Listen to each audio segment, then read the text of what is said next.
in the moment. Skull and crossbones for those who want it. Mind going misery, keeping on.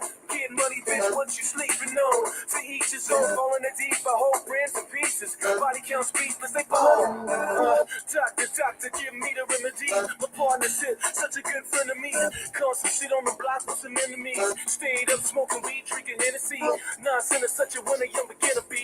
Doctor told me the remedy is in the feet. The whole world turned plastic. My niggas on his last tick. That's why they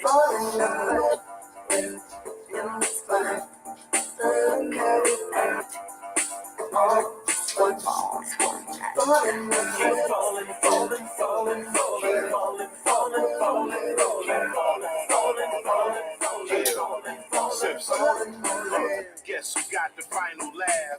Pain subsides, time will pass. Betrayal, all for the payroll. Say your piece and find the cash. Timing revealed you as a pariah, like you're living on an island. Everybody can't be wrong. Each time by yourself broke that bond. The sea shines when you put that black light on. They hate me, still rap my songs, still speak my name. 2 pennies for my thoughts, I'ma speak my change. And for your lives running crazy with your souls on fire, the truth keeps me sane. You won't see me lame. Fake brothers fall in numbers.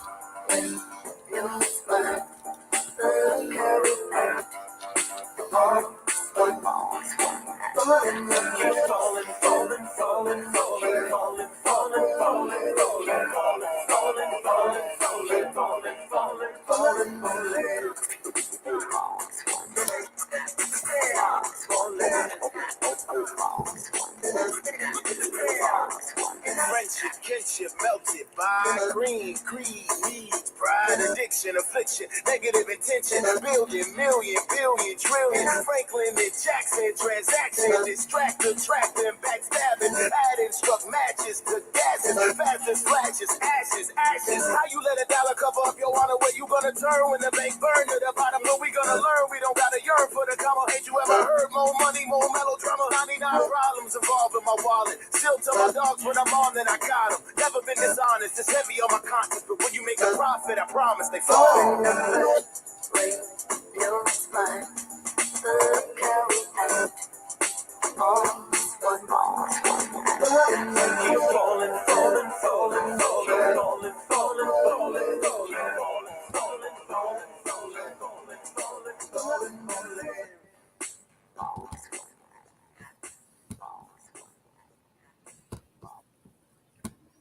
All right, guys. You guys ready to do this? You guys know what time it is. I'm going to go ahead and pull the screen off there. I want to show you guys one more thing. Logo. Oh, yeah. We got a brand new Kickstarter coming called Hellbringers, The Shattered Truth. We'll be launching in August. Hope you guys are doing good out there. This is the makeshift living room setup for today. We got a lot going on. We got books. They're all bagged and boarded, and now we are going to start packing them up, getting them shipped out. Doing this whole living room process now because it's a little bit more comfortable. I feel like I can get a little bit more work done than the cluttered mess that is my studio. So we're going to go ahead and get this going. Guys, it's the Jengharr and Shredd 2 campaign that we're going to be shipping out today. First ever cosplay cover, as you can see, by Miss Nova. What is this? It's a sack of something, and it's going in each one of y'all's amazing packages here. And here's the other thing, man. Like, I know it looks crazy. Check these out. Get a little close up on those. We'll show you each individual ones of these. Dude, I think this is the coolest thing ever. I haven't heard of anybody else ever doing anything like this. So some of you guys are going to have some of those pieces of amber in them too. And a few have an inclusion. So that's gonna be a badass Kickstarter stretch goal. You guys didn't make it. I replaced the mini print with it. I said, why not? Fuck the mini print. That sounds stupid. Let's give them some fossils. That's what we're doing. We're going to throw in some shark teeth. Got some bubble wrap that we're going to be putting on the inside of the packages as we do it. Guys, if you're out there in TV land, say hey. Make sure to say hey, because you guys know I'm going to be doing this all day today. I'm going to get some stuff going on Netflix here in a second. Little William Shatner on The Unexplained. Do Deadly Cults. Ooh, that sounds like a good one. Masters of manipulation. And then I will go ahead and get these going. I will answer all your questions if you have any. I'll show you the books that we got going. Let's see. The Massive Hour. Heaven's Gate. This is the Sarah Frazetta trade edition. So you guys know that we actually have them in hand. And why do many cult leaders possess the power to control minds, make people do unspeakable acts? Well, that is what we'll try and find out. All right. Starting out with the May edition.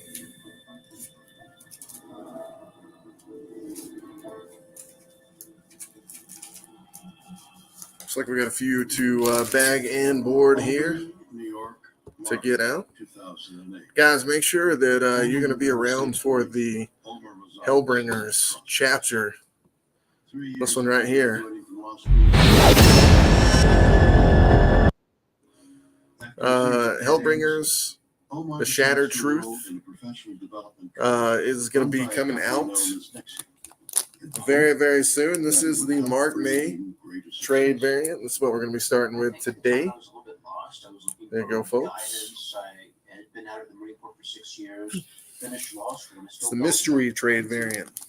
I was told about Just did that one. I was recruited by a friend who told me that So each package also gets a Hellbringers foil card, random foil card. We have not given out set 3 yet, so we're going to give set 3s out for this one. We're designed to put members on a path toward experiencing. These are all foil cards, so these were the ones that were really, really exclusive. Not too many of these left out there. The company's training methods were a bit unusual. Mog Park on the cover. Keith Raniere would be called Vanguard. He was the leader. Sinister Pele. So yeah, I just take a random card and I'll throw it in the back of the book. That's how you would address him. Yes, Vanguard. No Vanguard. And I won't put a shark tooth or anything like that in the book because I'm scared I'm going to mess it up. So I've developed this like new thing I'm going to do to the box. It's going to take a little bit longer for all of these, but that's no problem. Every single woman had to do this. It's kind of unusual. It's not a normal social custom to make a woman kiss you on the mouth before they left. It's almost like doing what their servants control. Really was done with that thinking. That kind of struck me as something that's really wrong. Fortunately, Omar was able to get out of Nixium before it brought them anymore. All right. So But sadly, many I have the box kind of folded up like this for the book. And I think I'm going to put the tooth right here. So right when you guys first open it up, you're going to be able to see it. It became a cult Take a little piece of plastic. of women who were his sex slaves. And it's fascinating because you're talking about young, attractive, smart, successful women. All right, first May package. And you think, how is it possible? And our first tooth that we're pulling out. Intelligent and educated and Woo, man. The women were brought into a These are awesome because they're all different. They're all different shark teeth. So like for instance, this one right here is tiny, but this was one of the rarest ones there is out there with a barbed tooth. And you can see just above the pelvic area. the size of that jawline. Good Lord, I man. think my reaction to Nexium. I like the smaller ones myself. Somebody's going to be getting this monster as well. Look at this one. Good Lord. It developed very slowly. Keith Raniere, like many cult leaders, had a Jesus, that looks more like a claw. So freaking huge. That thing's crazy looking. It's possible. But imagine now that you've gone through with this. Now check this The out. only way to rationalize this is you must tell yourself That's a sweet this is tooth okay, right there. This is important. Because otherwise you'd say, that's crazy. Squalodon, maybe? Actors are the perfect ad. It's actually a perfect one in Snaggle. Cult members. Wow. Society values. So this is just an example, guys, of the stuff that we're putting in the packages here. Like I said, it's going to take just a little bit longer to do it. But, hey, whatever, man. All for you guys. All for you guys. Please get the word out. I haven't seen my daughter. She won't talk to me. I don't know where she is. I'm worried for her safety. And then we also have the Moroccan ones as well. She didn't think that it was problematic. When you heard that she had been branded, she was okay with it. So little Mako shark teeth, stuff like that. These are old shark teeth. And some of these are really good. How have they spent That one right there. to make it a good thing for women to be doing to themselves and others? Woo. So that's It's like to have that in your really leg. hard to figure out. Ouch. How do you make sense of that? So that'll be our first one When going the in. alarm bells start to ring, and then Go ahead and investigative journalists get package that one involved, up. and you think Just throw a piece of yourself, tape on top of the box where and then it the does, and then plastic is. fortunately, in this case, you find people are eventually brought to justice. Guys, thanks a ton for buying all those death dealers on eBay. Really appreciate it. We have quite a few more copies left. So if you've not got one, His message was always a message don't of worry. love. He says, I love you. I think I'm stocked for life. And there was no overt agenda. It was just an At least- acceptance. At least for a couple more months, Focus on anyways. lure people in, a kind Got of the multiple trusty level meteor approach. out today as we There's only one person on the top. bag One and board person books here. is the guy who gets all of the So you money, can see and in next that's what year, it's going to all look the like. to be I'll have it subscribed. right there for you. It's just fascinating to see. So right when you how open people it, are so that's the willing first to thing you'll be put seeing. themselves beneath somebody else who's going to tell them all the answers. I think that's pretty neat, honestly. While the power of cults to draw in the unwitting and convert them into true believers has long been the subject of intense and terrifying fascination, one has to wonder, what makes cults so powerful? And how does a person keep themselves from falling into their deceptive clutches? People generally are looking for something to belong to, either to find purpose in their life or meaning. That's a very common phenomenon. In ancient belief systems, cult was not a negative. Cult is related to cultivate, to tend, or take care of. Fragile. You had to Always memory write fragile at the top of every one of my boxes. And then I usually give you a little remark on the back. We're not going to do that since I gave you the fossil this time. We'll just put fragile on there. With practices that promise various possibilities of enlightenment, and all seen as a constructive part of the community. There's a virtue keeping out a spiritual expression or religious expression. So right now we're just packing them up. We're actually not doing the labels today. I like to pack them first, do the labels second. I feel like it's the easiest process to get it done. Let's see Cults are here. led by and founded by charismatic. Our or someone who's first considered to be a charismatic person, leader, Mr. Jason often from narcissistic and authoritarian, Wow, all right. and they always demand Colorado coming in total strong devotion from their here. followers. There also needs to be some type of indoctrination program that is meant to change or transform the person into who the cult leader wants you to be as a cult member. If we look back at figures such as Charles Manson, he ended up indoctrinating his followers to the All right, that's the first one, they're ladies and willing to do gents. things that they otherwise So that is my never bagging. do. Well, you didn't see the bagging and boarding. You got to see the boxing process, so that's what that is. This one's not going to be going far. This one's not going far at all. So we'll throw that in our little box down here. See, it's just like a little Community organizations. just to get it all going here. All of them speak to our institutional. If you have not seen the video for the trade paperback, we got about 10 more of those left, ladies and gentlemen, for the trade paperback. Here's a special appearance of somebody to help us sell it. Ladies and gentlemen, Mr. Jesus Christ himself for the trade paperback. So that kind of peer pressure, that's why cults are good. Hello, all you Hellbringers fans out there. It's me, everybody's favorite Lord and Savior, Jesus. And I just want to take a quick break from my very, very busy schedule of, miracles and, other Jesus duties up here to tell you all about Hellbringers. Yes, the trade paperback collecting the first arc and 5 issues of the hit series that was on Kickstarter this year and is currently getting con exclusives and selling out in every con. It's glorious. But you don't have to take my word for it. But you probably should, though, because, I am like the most reputable person, ever. Don't get me started on Lucifer the Conqueror. What a shitty husband. You'd think Adam was pretty shitty for letting Eve go in there and, get all funky with that snake and eating the apples and stuff. Lucifer? Oh. Well, anyways, listen, I'd love to stay and, rain down blessings, but I am like the busiest savior ever. And these mansions, they're not going to build themselves. So you stay blessed, okay? Don't forget. Hellbringers. You better get it quick before it's too late. Gotta go. Love you. Amen.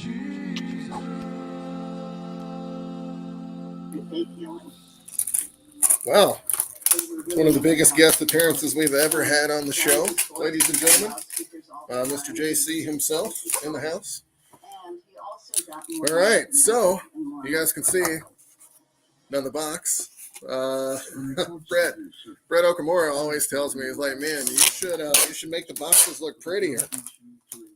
I'm like, it's not about the box. It's not about what's on the outside. It's about what's on the inside that looks pretty. Fragile.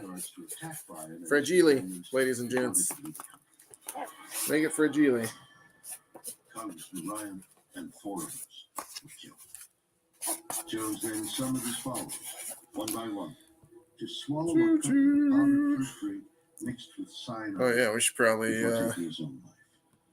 share this out, huh? I'm sure there's so many people that want to see. People died in what Jones called a revolutionary suicide. All right, hold on. Hold Jim Jones wielded a on. level of control over his followers that to this day remains hard to comprehend. Let's see. What makes these leaders so different from the rest of us that they are capable of making people do almost anything?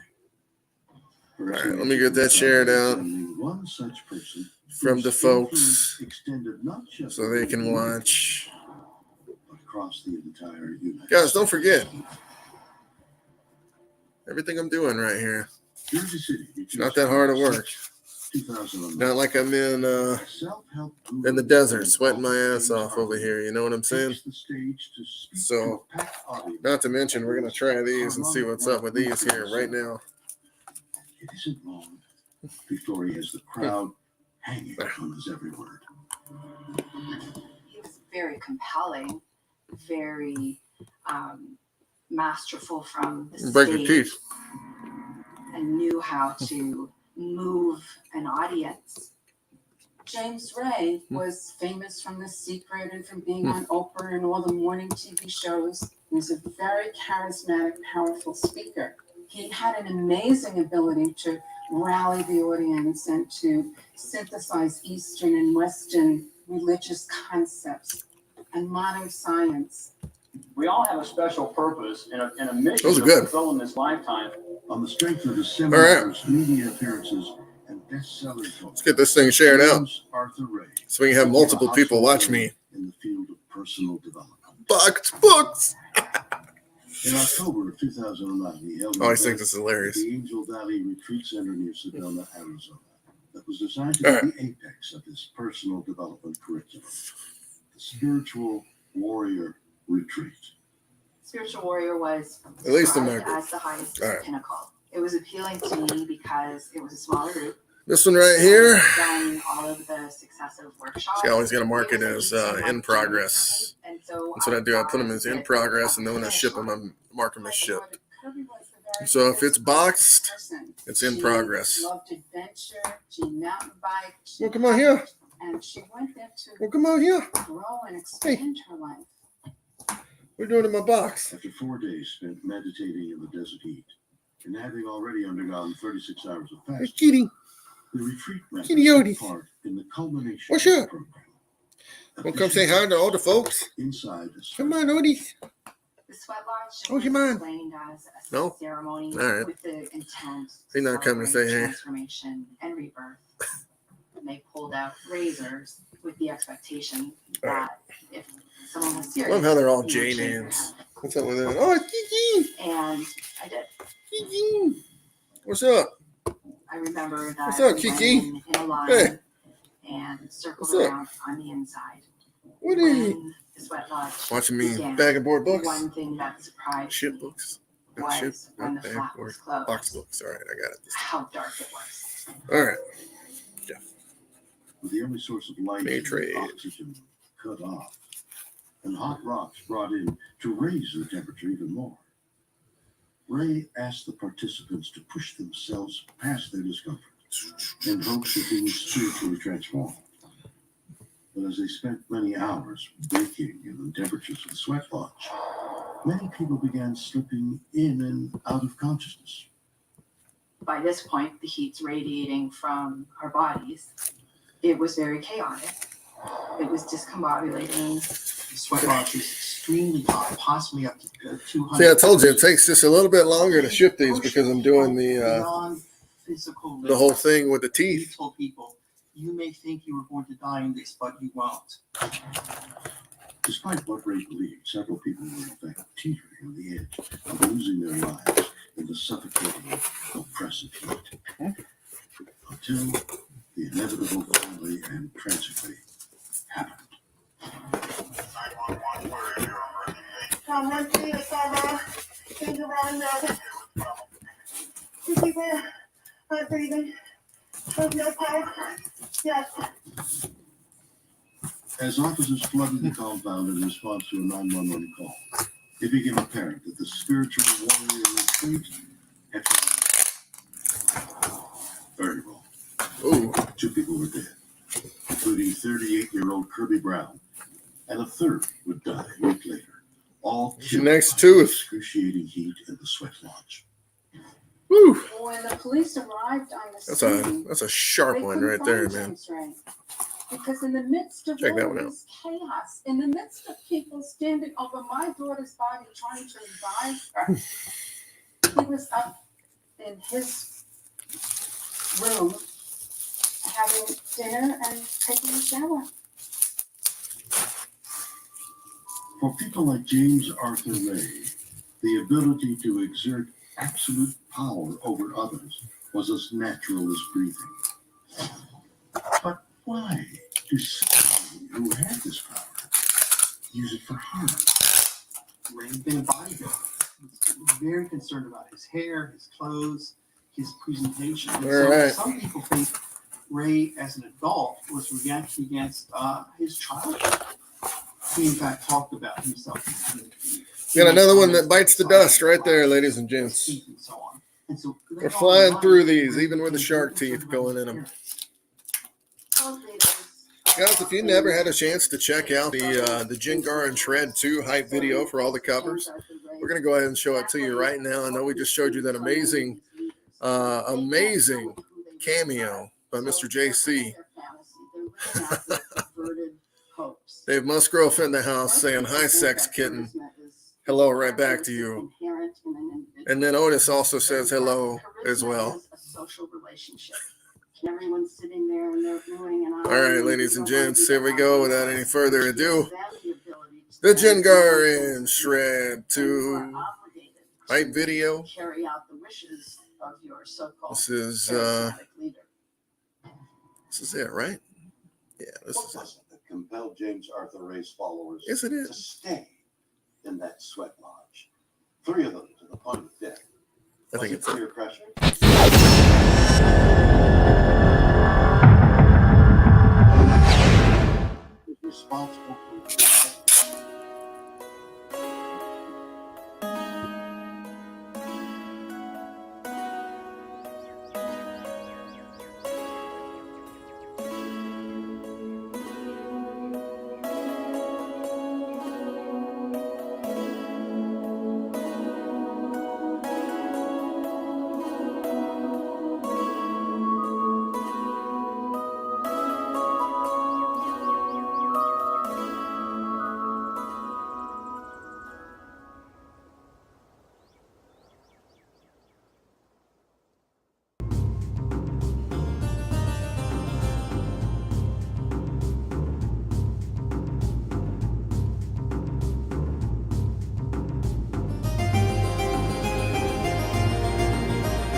So So that was kind of like the preview video for everything that we've had for. Oh, thanks, Dave. Check this out, man. Proud of you, bro. Keep up all the hard work. I definitely will. It means a lot to hear you say that. Thank you, sir. Guys, not only is that video cool, but we got a new, cooler video coming at you right now with all the different covers from Jengharr and Shredd too. If you haven't had a chance to watch any of the Jengharr and Shredd videos, this is going to be the one for you to be able to check out all the cool shit that we put in this book, and all the different covers are insane. So let's go ahead and get that video going for you real quick, so you'll be able to check out that video. Here you go. You are looking at a recreation of the crime scene.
Till the dance turns deadly. Boulder, Colorado, September 2007. All right. 29-year-old performer and yoga instructor Sharon There you go, folks. enrolls Now you know what we're doing. This is what we've been up to. Look at this guy behind me back here. What's he doing? Fucking smiling down back there. Singing, Put that one up. She just has this way of taking anything monotonous or anything repetitive or anything routine and just like flipping it upside down. She had a way of making any moment special. She told me one day in 2007 All right. that I would like to go back to finish my master's. Dave Bama is She told me that she got an was taking it all this year, man. Buddhist university. We got Ohio State and Bama on Madden this year, so forget it. We can play each other, and I can kick your ass multiple times. Soon after arriving at university, Sharon enrolls in a class on Japanese form of dance theater. translated as Dance of Darkness. Buto is known for its grotesque imagery, controlled movements, and taboo themes. Performers wear corpse-like white body makeup and use unnatural movements in order to appear that much more. Oh yeah, there we go. Having been a dancer for most of my life, it's like nothing I've ever seen before. Ooh, The no. facial movement is That answer is a no. There's no smiling, there's little eye contact. I need to do that. The movements are sort of robotic. So, there's always something I got to be doing. While I'm shipping, I'm usually having to do something else too. So, today's fun adventure of what do I have to do is send PDF stuff. Sharon seems very excited. We also have to finish writing. It's a lot of shit to do today. Hopefully I can get it all done.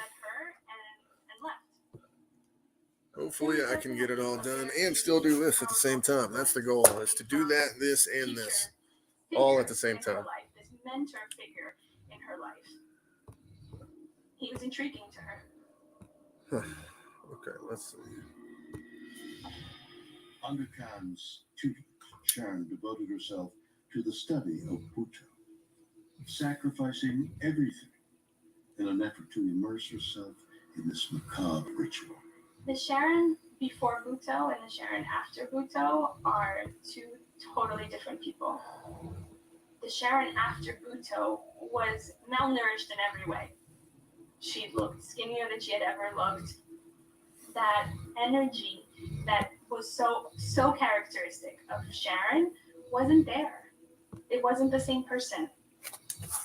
Adams. Sharon and Paul God, and Appreciate it, Adam. Tried to change her mind and bring her One of back the guys to that normal always life comes back was enemy. She for every became single zombie, book. I appreciate you. and she May trade. hardly remember things. At that point, two things had happened. You got some fossils coming your way, brother. She Hope you enjoy those. worthless. She couldn't cope with life anymore.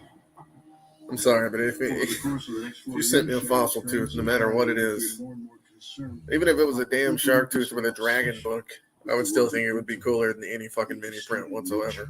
Relationship with her teacher, Katsura Khan. Khan developed a relationship with Sharon that became sexual. She became completely dependent on him.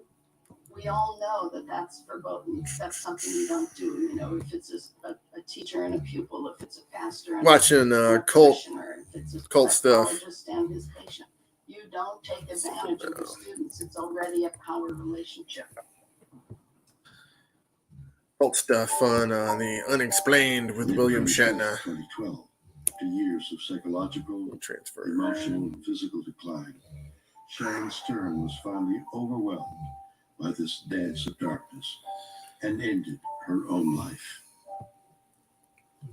In 2019, in a civil case for the wrongful death of Sharon Stern, a judge in Florida found Teragoshi Katura, the real name of Katsura Khan, liable for the young dancer's death, a judgment that Mr. Katura is attempting to overturn. That's fun. But how could a bright young woman who had her entire life ahead of her become so consumed by thoughts of death that she eventually took her own life? When you align physical states, like movements, you align neural states and you align psychological states. In a sense, their brain states and their psychology is also. Where is the entire book? I would liken it to the experience of hypnosis. There it is. Some people are easily hypnotized, some people aren't. And that feature, that defining personality feature, is usually called suggestibility. Some people are highly suggestible, especially if that is coming from this highly charismatic authority leader or figure. And it's because of that personality trait that they're having those experiences. He was teaching lose your identity, authenticity, and document. Thanks for staying on me. And something was This is the busiest time of my life. Was it the psychosomatic power of dance? So Led Sharon Sturdy now that we have gotten to change those messages out of the way, we got a WeTransfer that we got to send here in just a little bit. And then Sharon's story is a testament to the destructive back power to shipping of books, undead which is what we were doing belief anyways. on the city person. All right. What happens when those same beliefs infiltrate an entire It's the city? May covers. That's the ones we are shipping first. Guadalajara, Brazil, 1992. That's not bias, right? Is that bias? In this coastal town located 300 miles southwest of Sao Paulo, 19 children have mysteriously gone missing, vanished without a trace. Things are hilarious. All right, What so happened in Brazil in the late 1980s and early 1990s was a shock to Brazilian society. They did not know why these disappearances were going on. looks like you got it figured out. Todd Lewin, Okay. a foreign correspondent for the Associated Press News Looks like Agency, you got it is figured assigned to out. cover the developing situation. Let's pull this back up. This was a major story going on in the country at the time. It was being covered by the major Guys, if you newsweek haven't news. seen the previews yet for Hellbringer's Shattered Immediately Truth, drove to Guadalupe. Hellbringer's And Shattered Truth, went ladies and straight gents. to the police station for my interview. I walk into the investigator's office, and he looked at me and said, "There's no need to tell me who you are. I know why you're here."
No.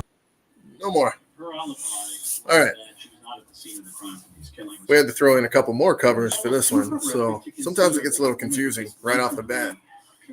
This one is nice and done. It is got a nice shark tooth ready right when you open it. So, guys, hope you guys are excited. You're ready to open those shark teeth. Where else are you gonna get them? Where else are you gonna get them, folks? Our next lucky winner is gonna have something pretty cool. Let's see who is in this box. Looks like we are gonna go next to Dennis's people. So let's do that one next. Not only to its members, but to Dennis Shroud. The answer may be more disturbing than you think. All right. Looks like Miss Toy. All right, cool. Nantes, France, November 2017. All right. After interviewing former cult members, researchers from the Anthropology and Psychiatry Department at Nantes University published the results of their study. Their conclusion: what makes someone want to join a cult is a feeling of deep dissatisfaction with life and a need for personal development. Although this may sound All right, Brady, here obvious, comes your link. it's also a bit frightening, especially since those same traits apply There's to your link. millions of people. You get to work, I'll get to work. We're all going to get to work. You can have Make this thing happen. You can have therapy cults. You have New Age cults. You have channeling cults. You have karate cults. Probably you could find a chocolate chip cookie cult if you wanted to. So cults can be built around any type of belief. That's the one I want to And we join. see that not only in our country, but Chocolate chip around the cookie world cult. today. That sounds It's great. the rise of this sort of push for hatred and violence. So it's something that is very prevalent. Unfortunately, this will not stop. I don't want to be naive. In our organization, we receive about 5 to 10 All right, guys. related complaints a day from families of the victims. And they all Dennis's belong covers to- are next. And we Check find it out. out that 7% of our society. If you're just joining us, we are bagging, boarding, boxing. 25 to 30% of our That way we can society get the shipping. is somehow directly or Always do it in little steps. are suffering from court abuses. Each one of us could be susceptible to falling prey to many of these cult-like groups because every single one of us is seeking meaning. We want to understand the big questions of life. We want to know why we're here. We want to have a sense of direction. We want to have a sense of community. We want to be a part of something. And that's what a cult offers you. It's nice that I'm actually getting to see you guys' comments today without having to go to Facebook to see them. So that works out pretty good. One of the difficulties is pulling yourself out, because if you look in long enough, then you're in deep. I'm just going to leave the high sex kitten up there. I think that's the best comment we've ever gotten. So we'll just leave that up there. Next person is going to be getting the Soul Reavers foil card. Almost said foam card. Foil card. Foam card, ladies and gentlemen. How about that foam card? You want a foam card? So, could you be a member of the cult right now, even as we speak? No. Could I be a member of a cult? I don't know, William Shatner. Could I be? Anyone that joins others in the collective. Could I have started one with the Hellbringers Club? I don't know. Who knows? Guys, if you haven't checked out William Shatner's Unexplained on Netflix, or when they had it back on the History Channel, it's some good shit. It can get you through a little project where you're having to, work all day. That's definitely what this is. So, let's see. I think they wanted the May cover as well. Let's take a look here. Lightning that follows you. Oh, excuse me, ma'am. Frazetta. Excellent choice. Excellent choice. She'll like the shark tooth for sure. History is filled with tales of strange weather phenomena. Frogs falling from the sky. Hail so large that it can crush an automobile. And storm so savage that it is all traces of mankind. Can science help us to find out why these things happen? I like how like seriously gets The Ox. Well, that is what we will try and find out.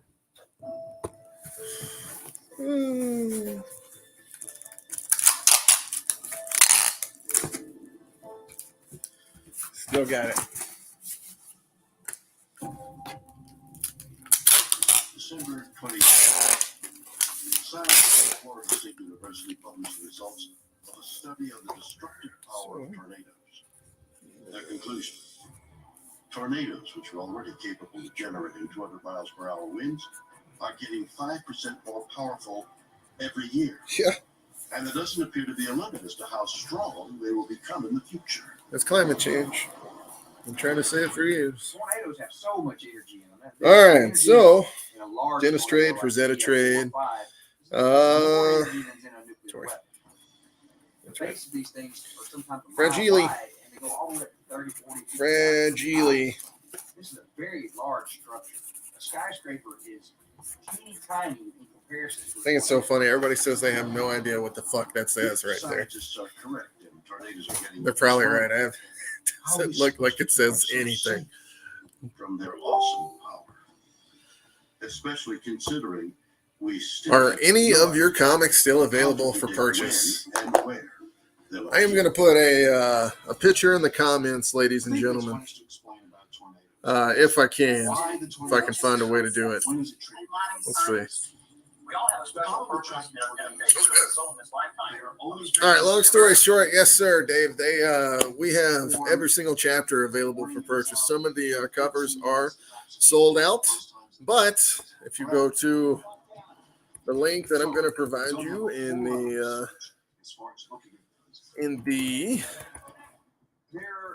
comment section, check out silentmayhemproductions.com. Tell me what covers you see that you like. If you want all the May covers, we can make that happen too. Or if you'd rather have one of the Marvel or DC guys, that's also you. Just let me know. When we think of the laws of physics, We also bring on brand new artists too to give them chances, the same way people gave me chances. So we do that. I'm keeping this back up, ladies and gents. We'll keep this up for now. That's a good one. I like this one. which lead to a tipping point. A thunderstorm. Who's next? So even small vibrations here can cause massive distortions of the weather over there. That's why predicting the path of a tornado is virtually impossible. Ellerslie, Georgia, March 3rd, 2019. After a long, hard week, the Fulfilment family is looking forward to spending a Sunday relaxing All right. in the comfort of their home. What the fuck But is it next? isn't long before they realize their plans are It's not going shipped. to It's be in progress. There we interrupted. go. Okay. We started getting all these notifications on our phones, like tornado warning, and then we started getting a little bit concerned. I got one more of these things I gotta eat. Outside. So the weather's getting kind of bad. It was like dark clouds. It's hard to describe because it was just like coming toward the house. It was really dark. Oh my god. Started Okay. walking towards You guys want to know what this shit says? almost pitch black. My wife yelled, "Go to the bathroom! Go to the bathroom!" This box contains an all-natural, Two daughters. went to the performance-enhancing, edible bathroom.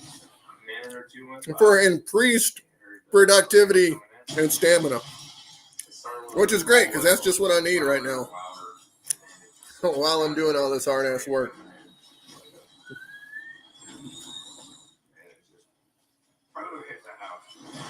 Oh my god, you've got to be kidding When me. we were in there, it was so confusing because you didn't know what was going on. Oh shit. Especially when we started hearing I should have read this first.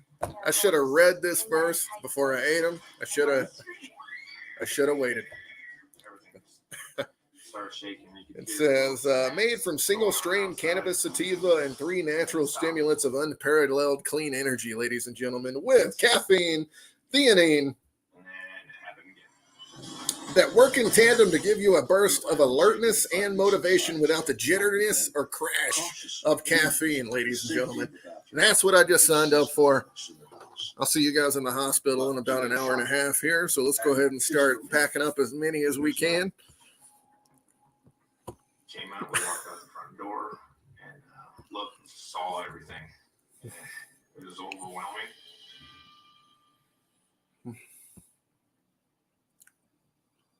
That 4 tornado comes across. No, oh man. Destroys everything around you, except for your house, and you and your family still standing. Is there a way to reopen a tab? We barely breathe.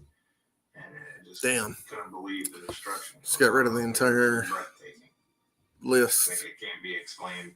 Gonna have to pull that back up. I'd be a lot madder if it wasn't for those damn caffeine things that I just ate that nobody told me about.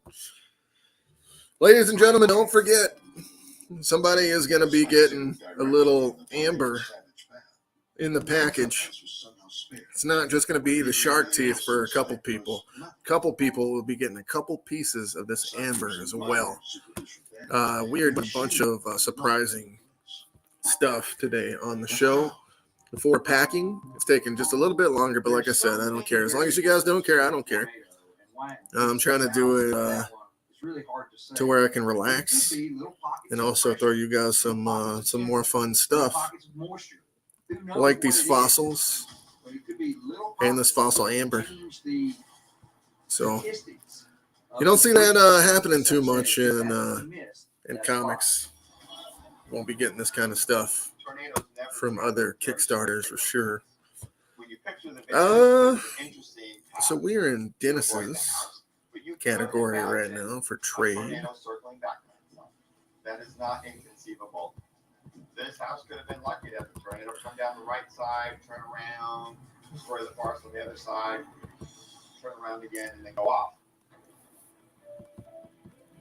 Could it be that the Kofelds and their house survived simply because of... Also, guys, if you're watching and you still haven't gotten your surveys in for the book, you're going to want to make sure to do that. To set the Egyptian god of storms. Ancient cultures believed weather was not a random force of nature. Because we wielded by the gods. We're definitely shipping this week. Major ancient cultures saw the earth itself as a god. More accurately, a goddess. The Greeks had a name, Gaia. The ancient Hindu tradition also saw the planet as a feminine divinity. So we are in relationship with the planet. There are weather patterns that are caused by planetary energies. And this is a living relationship which can help our way of looking at trade our cover. relationship to the ground we live on, all stemming back to some of the Looking most good. ancient cultures and religious practices that have been with us on this planet. No, let's not give that to her. Let's not do that. Okay. Skip this. This is true. Does it mean that... Are they all random? Yes, they are. But sometimes I have a little controversial characters. They don't slip in there as often. So that one's for her. Must be respected.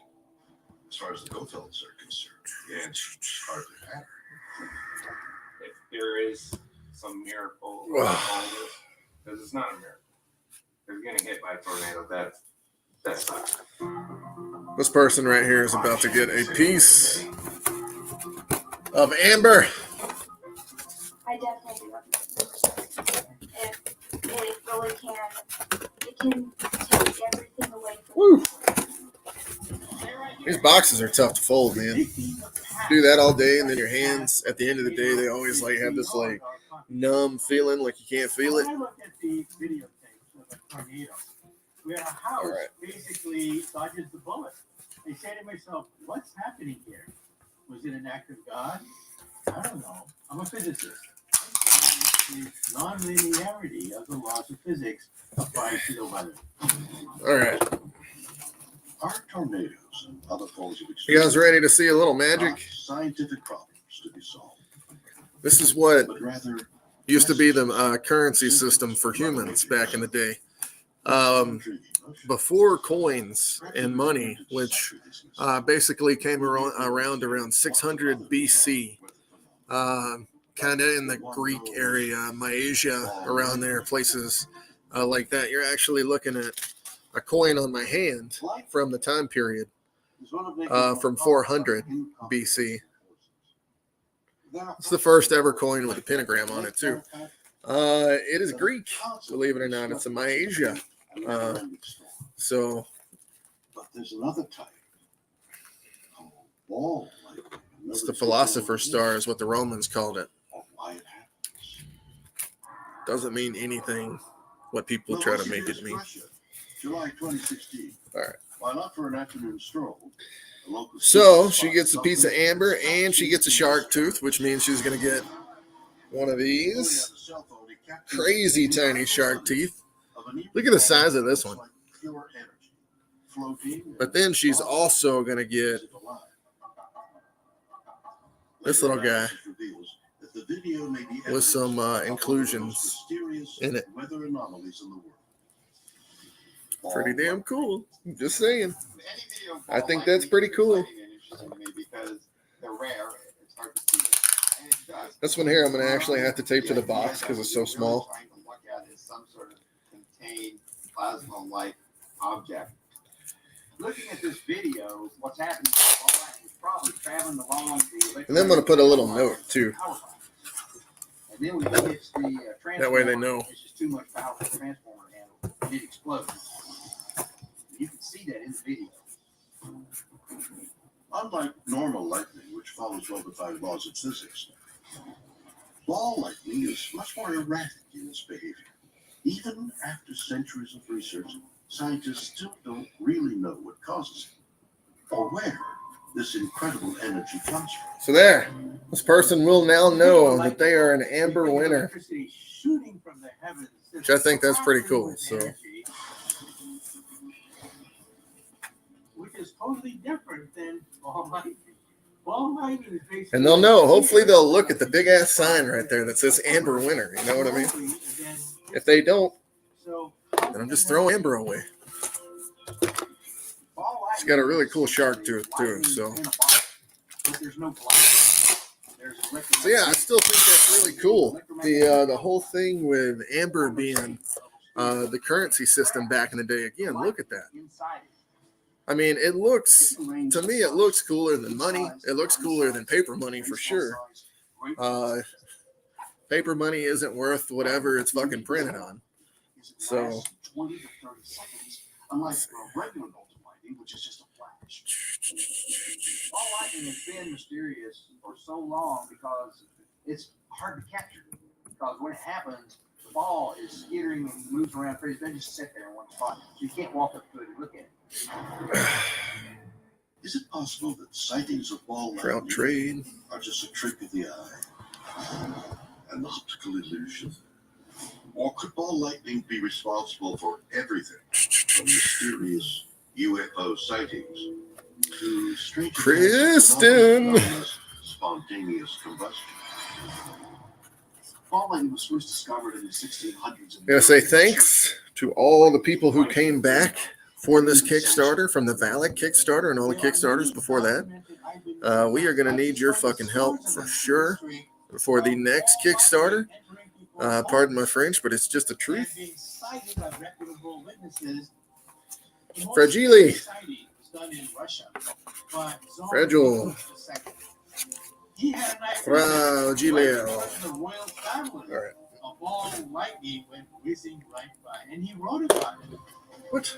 People just say, "Oh no, I was standing there after this thunderstorm in my living room." You could definitely feel that caffeine. This is bullshit, man.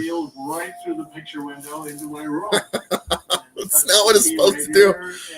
Oh, it sucks. All right.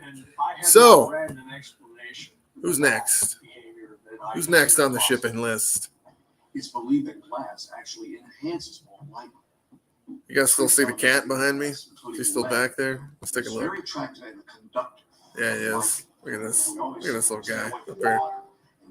Unbelievable. Because those are conductors. And it seems that ball lightning is very attractive to glass. It will actually pass through it and then can create a lot of damage. Ball lightning can be very dangerous. It started fires. It has put buildings on fire. It has caused a lot of destruction just in and of itself.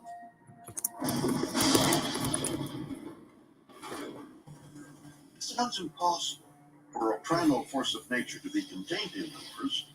Well, you'd be wrong. Because, as it turns out, scientists have done just that. In 2006, Eli Journey and researchers at Tel Aviv University used powerful microwave beams to generate a tiny sphere of plasma for fractions of a second. It was the first Shit, I gotta send some anything logos. resembling ball lightning. Damn it. All right. It took scientists a long time to reproduce ball lightning in the laboratory. Ball lightning needs a lot of energy. And the way you would create that is you have really strange high electromagnetic fields that are wrapped around each other that traps, Logo. squeezes the air molecules until they're so hot that they become ionized and literally are like a big ball of plasma, like a little mini star.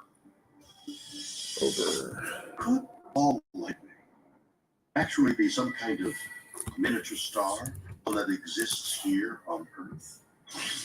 According to some scientists, the notion is not as far-fetched as it sounds. Which I don't think could that's the also mean case, but ball what I lightning fucking know. has the potential to develop into one of the most destructive forces in the known universe.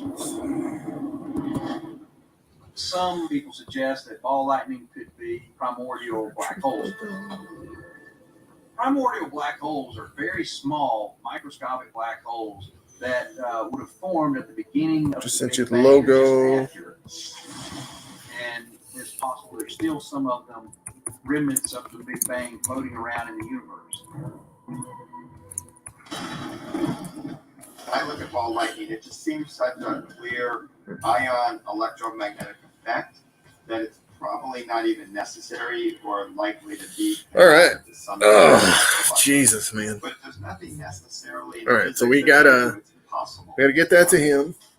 We gotta finish writing so we can get that other stuff to him. Really be We gotta do this too. So. black hole in disguise. Also, I got a couple commissions I gotta do. So it's probably best to study something like it from a comfortable distance. This is why I don't take commissions anymore. That's what I'm talking about when I say we don't take commissions, because and we lose money from not taking them, because we got so much work we got to do that I don't have time to go in there and actually draw right now, man.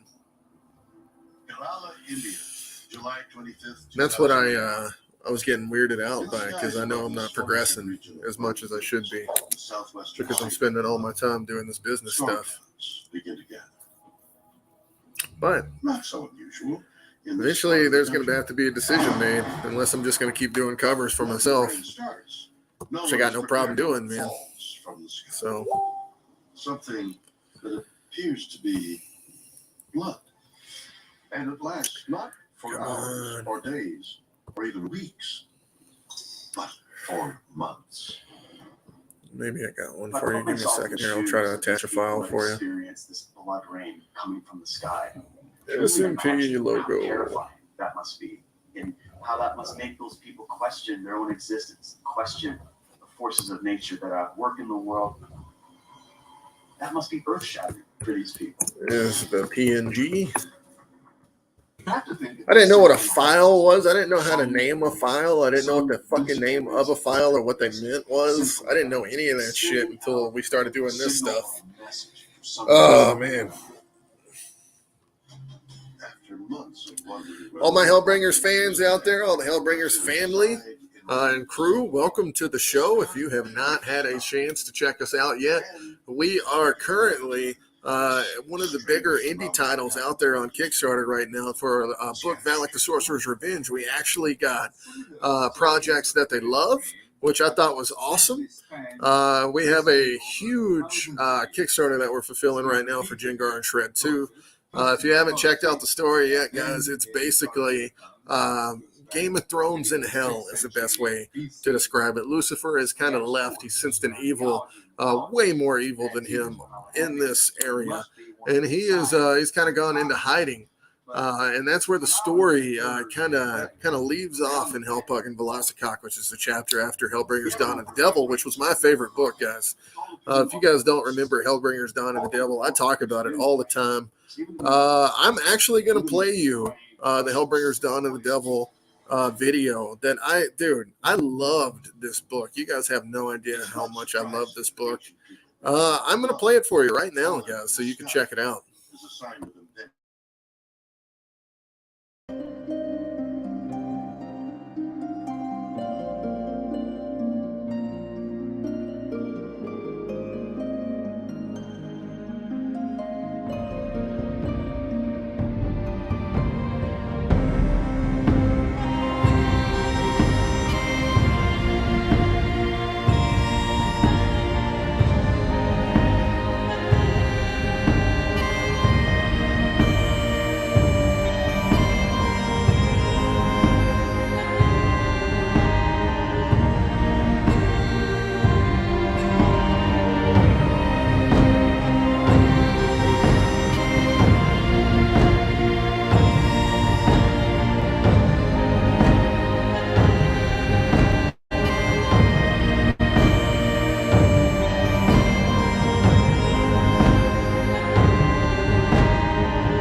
Hi, it's James Cosmo here.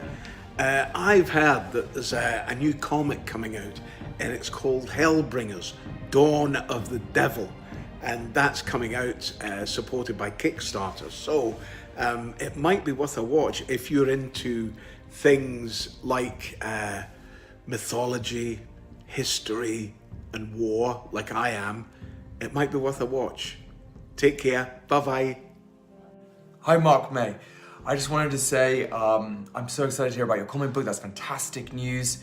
You know, I mean, obviously it's going to be an intense comic book. It sounds a little bit like Hieronymus Bosch. I don't know if that was an influence for you, but I absolutely am so impressed that you managed to get something done during the lockdown. A lot of people have really struggled to be productive during this period of time. So well done you. I'm sure it's going to be absolutely brilliant, absolutely beautiful. It sounds a little bit like Neil Gaiman, the Sandman. It sounds a little bit like that, which is very topical right now. Obviously, Netflix are making the Sandman into a series, which is going to be really, really cool. So I'm sure yours is going to be just as good. And congratulations. I'm so impressed. I'm so proud of all of your team, like making it happen, getting to work, doing something positive with your time, and it's going to bring a lot of joy to people. You know, people are going to feel really, really good. They're going to feel positive after they've read your comic book. And yeah, great job. Keep it up. I'd love to read a copy myself. You know, you can always message me on Instagram. I've taken a week off just to like reset. Sometimes Instagram can be totally and utterly all-consuming. So I've taken a week off, but in a week or so I'll see it, and I'd love to see some stuff on the internet about Hellbringer. So go for it, and congratulations. And I'm so impressed, and thank you so much for booking this. The money is going to charity. It is going to help people. So fantastic. All right, good. Happy 2021, and thank you so much again. Okay.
are actually creating a flow of electromagnetic. So you guys can see why it's my favorite one. I loved that chapter. I loved it. That was one of the things I felt with the other chapters. Like we had to tell the story, but we didn't get to give you the action like we did in that Dawn of the Devil book, man. And I can't wait to do that again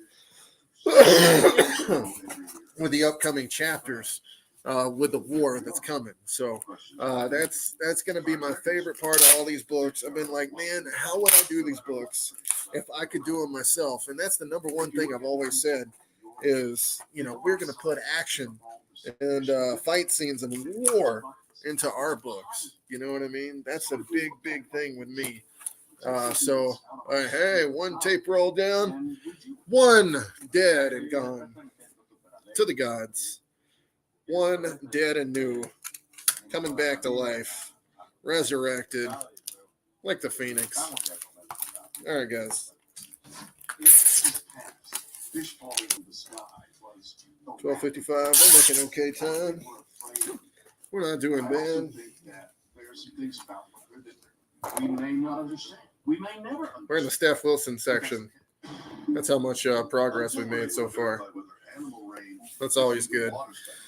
It seems all we can do is either keep searching for answers or grab a bucket. But imagine how differently we might feel. We have the power to actually harness the forces of nature and control the weather. Beautiful, isn't it? But what if I told you that the St. Louis Arch is more than just an impressive or a tourist attraction? What if I told you that there are people who actually believe can control the weather? Sounds preposterous. Well, we shall see. All right. Always get it right fragile on the box. Even though nobody has a clue what it actually says. Fragile. All right. Got quite a few packages done today. I think we're about 1/10 of the way done, which is not bad. 1/10. Better than nothing. I'll show you another video for that Hellbringers Dawn of the Devil while I'm sitting here packing these. Hellbringers Dawn of the Devil came out last year in February, and then we got it out by July. And I think about this all the time. It was like April when it got out. But I think about this all the time. I'm like, if this was anybody else's book, they'd still be talking about this like it was brand new.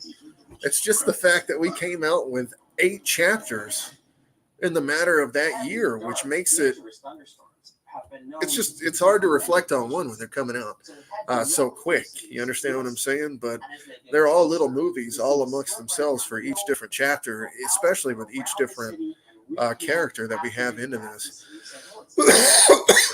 Here's the cover video for Hellbringers Dawn of the Devil. It's very strange. But there does seem to be underscore. Breaking apart and here is farm out. It doesn't mean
That's one of my favorites right there. As you guys can see, that's one of Otis's favorites right there too. He really likes that one as well.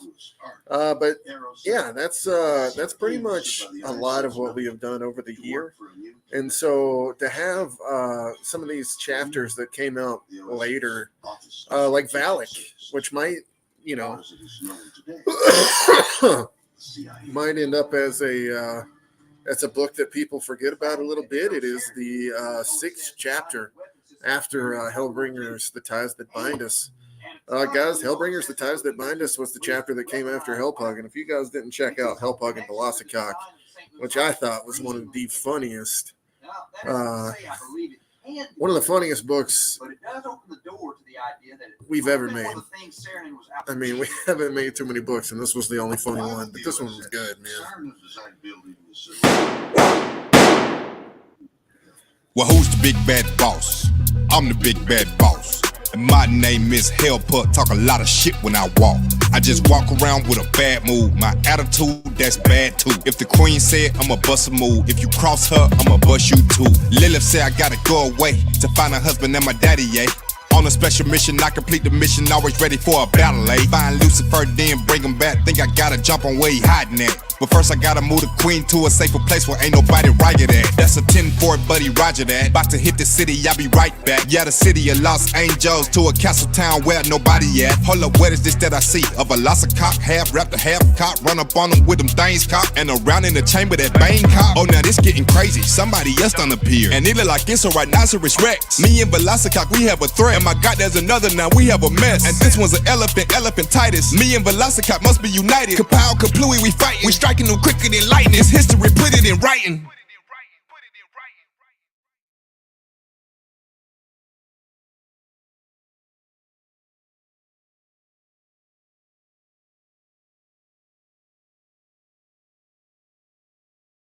Modification. All right. Who knows what the rest That was Hellpug and Velocicock. Some sort of technology out there. What about Hellbringers, The Ties That Bind Us? Chapter that was in between Dawn of the Devil and Hellpug and Velocicock. Oh, I'm sorry. Hellpug and Velocicock was in between Dawn and the Devil. And The Ties That Bind Us. And speaking of The Ties That Bind Us, this is the making of video for that one.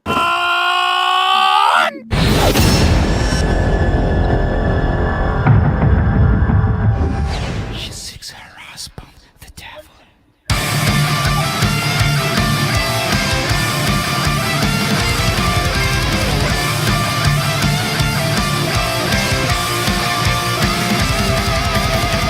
With a natural travel to the ancient capital, citadel of pain, sneaking through the volcano.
ladies and gentlemen, that was Hellbringers, The Ties That Bind Us. If you guys haven't checked that out, you guys know when we do these little Kickstarters, we like to take a little friendly reminder of all the fun things that we have done in the past here. So that was Hellbringers, The Ties That Bind Us. The thing that started all this, all of it, the first chapter was Jengharr and Shredd 1, ladies and gentlemen. If you haven't checked out Jengharr and Shredd 1 yet, let's show you that one. This one was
all right, guys. So that right there was Silent Mayhem Productions Jengharr and Shredd #1.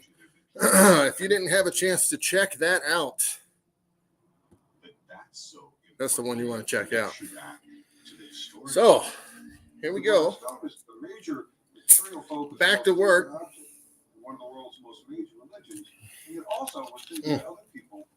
So people Woo. who Islamic tradition, Just so you guys know, I'm a huge fossil enthusiast. Dinosaurs are one of the things that drive me to want to learn more about stuff. Like, instead of just sitting here on my off time watching TV, maybe playing video games, I like to learn now. I mean, it's crazy. I don't know what changed, but a lot of my time is, asking Google questions, trying to find out about certain things in life so I can connect all the dots. And that's what I try to do. So one of the things that I really like about fossils is it makes you understand what your place in life actually is. And that is, I mean, I hate to say this, guys, but that is showing you how much bigger the universe is than you. And so that's the big thing about what we do. Trying to show you these fossils on this Kickstarter is basically to show you what I'm talking about there. And don't forget, our next Kickstarter is Hellbringers: The Shattered Truth, which will be coming hopefully in August, ladies and gentlemen. And don't forget, I'll be at Colorado Springs Comic-Con. Excuse me. August 19th through the 21st. When a meteorite hits the Earth, We're going to leave that up for just a second. This is a great ad, ladies and gentlemen. This is how you showcase somebody's art, to show that they're not just a creator and an artist and a writer, but all three combined. If you want to take notes on how to actually make an ad for your con, when you have me at it, this is what it's supposed to look like, ladies and gents. Not whatever the hell I'm seeing from cons that don't even have me going to them yet. They're advertising me. Looking at you guys. Just saying. All right, guys. Which is totally okay, by the way, because you're my buddy and I love you. So, all right, here we go, guys. I am going to pick up this pen with my feet. This is how talented I am. It is 1:13 in the afternoon. We have been going for about an hour. We got about 20 boxes packed up, which is good. At this pace, we might be able to have all the boxes packed up by tomorrow, which means we can start shipping by Friday. So all the books might be out by Monday or Tuesday at the latest, which doesn't sound too bad at all, ladies and gents. So we're going to go ahead and get these out to you right now. I think I've showed you almost all the videos. There were some fun cameos back in the day, too, if you didn't ever get to see the cameos. But here's the Valak the Sorcerer's Revenge King Marino video, guys. Check this out.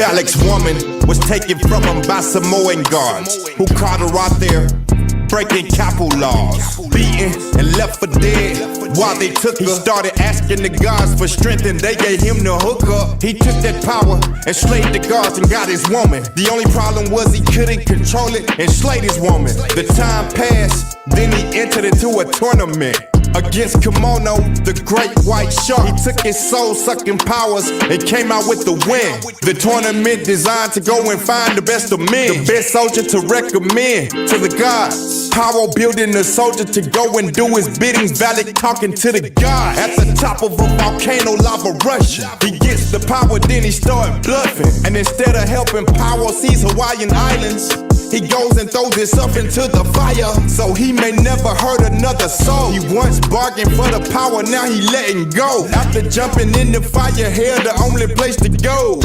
He became the sorcerer of all sorcerers, and Lilith's right-hand man, to level Rabana, ready to get revenge on Beelzebub wherever he stand. Where you at, bro? What's up?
All right, guys, that was the Bushi.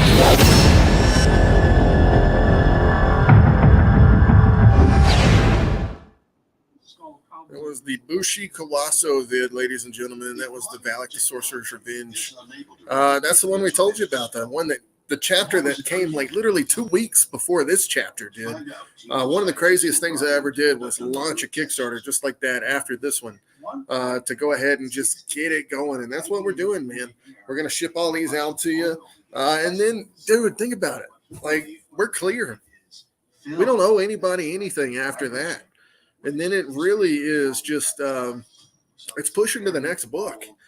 So I'm proud of that, guys. Like, I'm not one of these guys that waits to get your Kickstarter to you. We get it to you right off the bat. Let's talk about fossils again for just a second. And let's bring it in for a close-up here. Guys, look at this one. This is a Petriosaur tooth. Let's talk about that, like a pterosaur. Like just how scary would it be, man, just to be walking one day down one of these like awesome trails that we have in Colorado outside, and then all of a sudden one of these things just comes down and grips you and then just starts tearing you up with those teeth. Ugh. God, these teeth are huge, man. That's what I'm talking about. Look at that. That's insane. Insane. So while we're talking about fossils, look at this. These are actually tendons, fossil tendons, not bones, tendons. You hear that little clank? That little clank? These were just collected in South Dakota. Fossil tendons, ladies and gents. Could it hold DNA, the key to what we're looking for with these fossil dinos? Also, is old fossil genetics something that somebody's interested in for future corporate purposes? For maybe altering DNA for humans? Something to think about. Conspiracy theory, ladies and gents.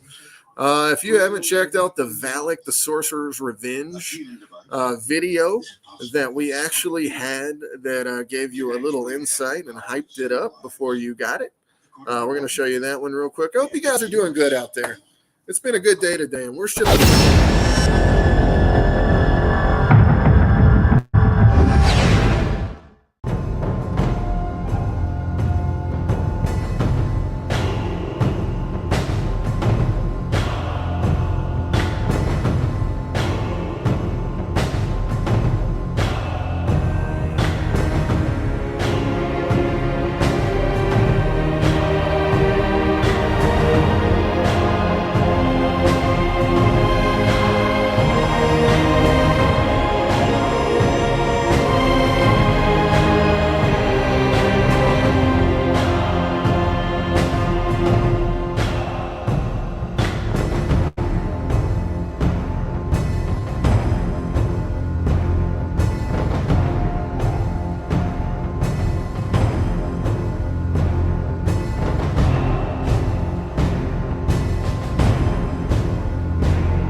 Uh-oh, what is this?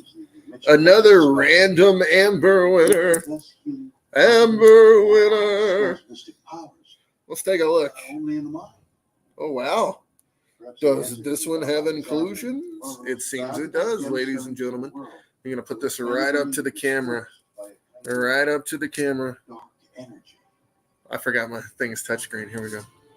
Right up to the camera, folks. Little inclusions. Over 1 million people turn out for the funeral I like the light behind me actually shines into where you guys can see all the amber inclusions on this. This is kind of cool, actually. Let's keep this up. If I can hold it in my hand the right way. In addition to ceremonial flowers and her coat of Oh, yeah, look at that. she wore. And her husband, King George There you go. VI, coronation There you go. in All right, 1937. so we'll throw that in Is adorned with an estimated as 20 well. diamonds. One in particular attracts more awe and fascination from the crowd than the rest. The diamond known as the Kohen. That's an imperial crown, and at its centre, in front, the most famous diamond in the world, the Koh-i-Noor diamond. The name means mountain of light. Since 1895, it has only been worn by a woman. Like Queen Mary, the mother of Noor, and then by the Queen Mother. Amber winner. So I'm gonna write that. A massive 105 carats, and estimated to be worth over $1 billion. The Koh-i-Noor is one of the largest cut diamonds in the world, and according to historians, it is also one of the most feared. The Koh-i-Noor diamond is one of the. So we got another amber winner, folks. Been unearthed in the history of humankind. I'll make sure to have it to where it says amber winner like that, so everybody knows it says amber winner. But this particular diamond, it has a very, very long. Don't want to fuck you guys up to where you can't see it, then throw it away. You'd be so sad. You'd be the saddest. Held to be a curse and bring.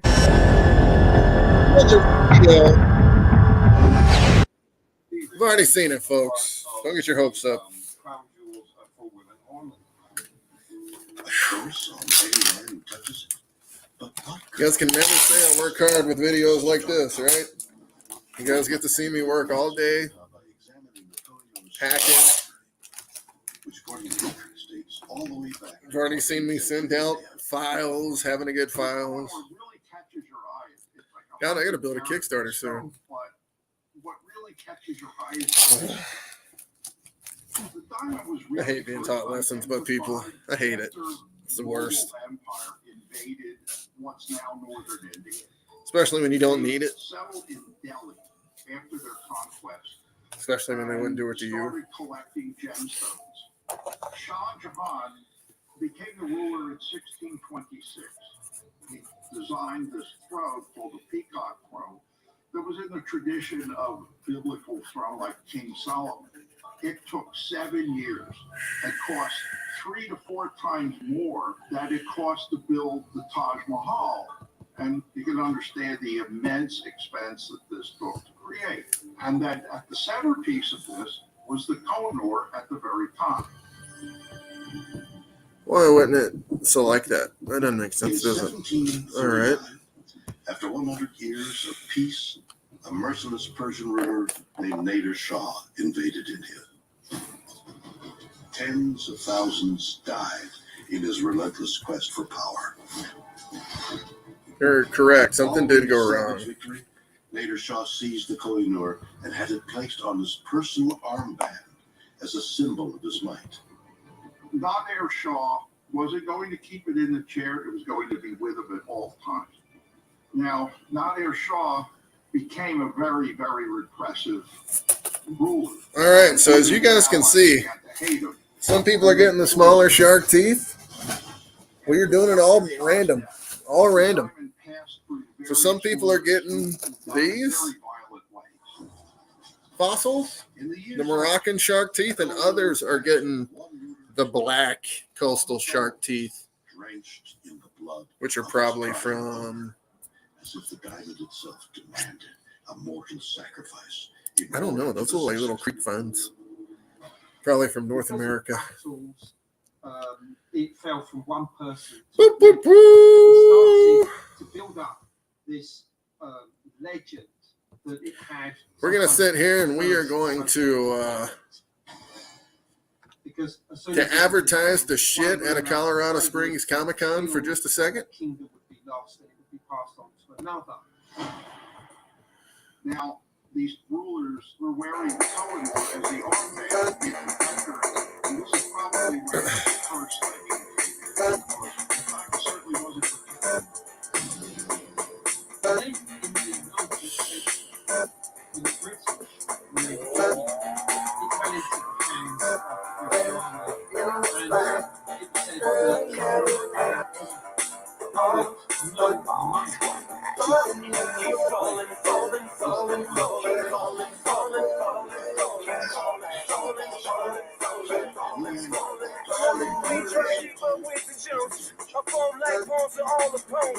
Bloodlust caught up in the moment. Skull and crossbones for those who want it. Mind on is free, keeping on. Getting money, bitch, what you sleeping on. To each his own, falling the deep, a whole brands to pieces. Body count speechless, they fall. Doctor, give me the remedy. My partnership, such a good friend of me. Cause some shit on the block with some enemies. Stayed up smoking weed, drinking Hennessy. Nonsense is such a winner, young beginner be. Doctor told me the remedy is in the feet. The whole world turned plastic, my niggas on his last tick. That's why they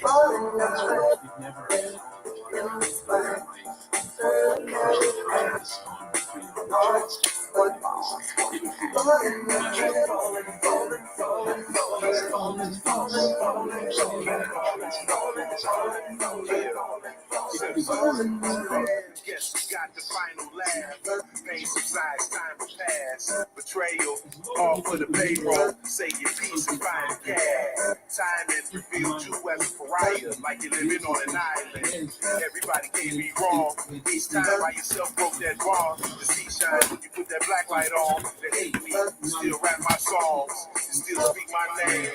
Took pennies for my thoughts, I'ma speak my change. And for your lives running crazy with your souls on fire, the truth keeps me sane. You won't see me lame. Fake brothers fall on and love.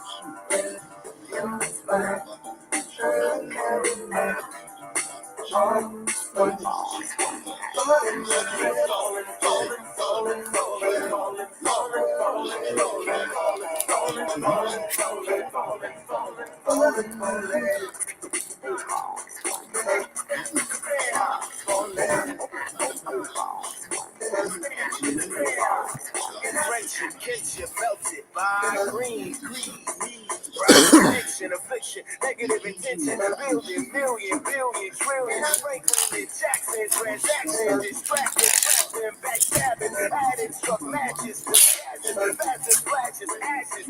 All right, guys. Let me give out another piece of amber. We gonna learn, we don't gotta yearn for the comma. Ain't you ever heard more money, more melodrama? 99 problems involved in my wallet. Still to my dogs when I'm on, then I got them. Never been dishonest, it's heavy on my conscience. But when you make a profit, I promise they fall.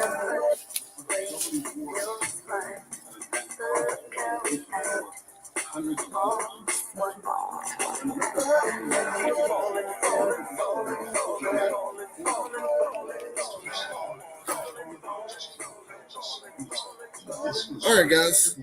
Let's look together.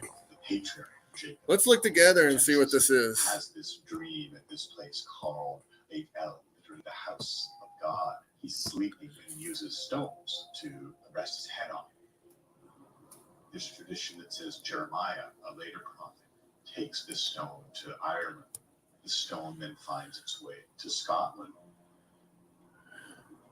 In 848, Oh my God. brought the sandstone slab to the medieval town of Scone. According to Scottish legend, it was the stone itself that proclaimed him Kenneth I, the original king of Scotland. According to the stories, when the rightful ruler would place their foot on the stone would speak out and proclaim them as the rightful ruler of the land. It's used in Scottish rituals as a I'm way not of sure what that is, but it's awesome. It's this stone that is really key And the idea here is that the Some of these monarch pieces are just isn't beautiful. selected by the people. Oh, don't want to lose it. God has chosen the monarch. For centuries, the Stone of Destiny was considered not only one of the greatest treasures in all of Scotland, but also a legitimate means by which someone could rule the country, which is why, in 1296, the English monarch Edward I wanted it, and the Scottish throne for himself. In the 13th century, the English come and caught it. We always talk about All right, I'll have to find that piece later, I guess. We think of gold, diamonds, jewels. We don't think about stones. And that one. But what's one of the first things that they take? Well, they take the stone. What am I The doing, stone of man? destiny. The reason Edward I took the stone was to give more Ugh. respect. This was the treasure of Scotland. This was the center of their power system. And now he controlled it and had himself crowned on this stone, and then could declare that he was not only the king of the English, but the king of the Scots as well. It was placed in Westminster Abbey beneath a coronation chair known as Edward's Seat. And thereafter, it was used in coronations of all English rulers. Edward basically builds it into a chair, covers it over with wood, it becomes a throne, essentially. But the idea is that the power comes from this stone, the stone of destiny. Destiny. The idea that the course of one's entire life has been predetermined by a power beyond our understanding. In the Middle Ages, it might make sense that people would think that greatness could be bestowed upon someone by a divine force. What is about this unremarkable slab of rock that still holds such importance today? We tend to think of these rituals as somehow going back to older superstitious people. But the fact that the British in the 21st century. There you go. Another amber winner right there, guys. Of this stone. That becomes really important. These are not ancient, archaic people that think about the world. These are modern 21st century Brits who are still saying, that we still need to be able to show that our queen or our king comes from this divine, and God has chosen this person. All right. Nearly every British king or queen since the 14th century has been coronated on the Stone of Destiny. It was last used in 1953 during the coronation ceremony of the current monarch, Queen Elizabeth II. But, as a growing number of Scottish people have begun to speculate, was Elizabeth's coronation legitimate? Because, as many have come to believe, the Stone of Destiny may not be the real thing. Christmas Day sensation at Westminster Abbey. The Stone of Destiny, which has been there for some 600 years, was stolen from the coronation chair. In 1950, a group of Scottish students actually got into Westminster Abbey and stole the Stone of Scone and took it back to the altar of Arbroath. There's a person that has a collection of Mark May remark boxes. So I'm just doing a little remark on the box here. However, there is a strong rumour that the original stone never reached Westminster, and that the one that is there was a fake.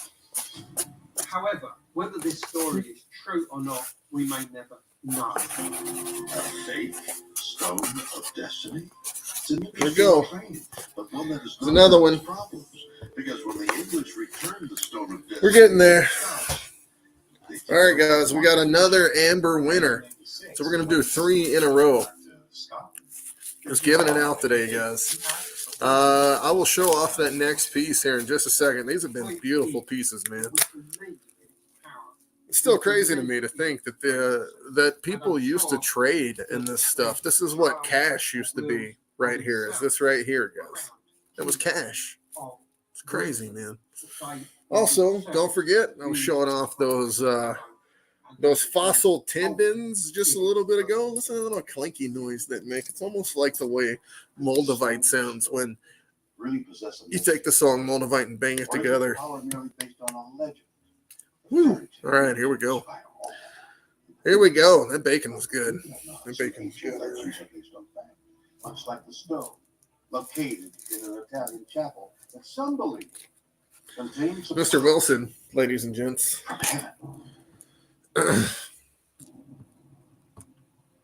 Tuscany, Italy. Near the rustic town of Quistino stands the haunting ruins of San Galgano Abbey. Constructed around 1220 AD to memorialize the Catholic saint Galgano Guidati, the abbey's once proud roof has decayed, leaving its soaring cathedral exposed to the ravages of time. But nearby, inside a round mausoleum originally built to entomb Saint Galgano, is a sacred artifact so remarkable that it has been encased beneath a protective shell. Weird. The sword in the stone. So many people are aware of the Arthurian legend of the Sword of the Stone, but this is a story that comes much earlier.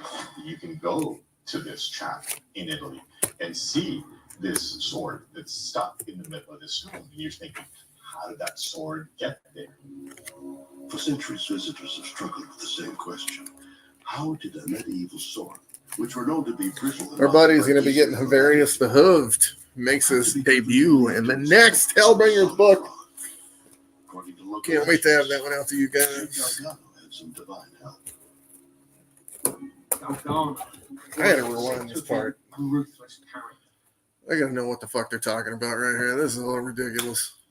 Fairy tale legends by all.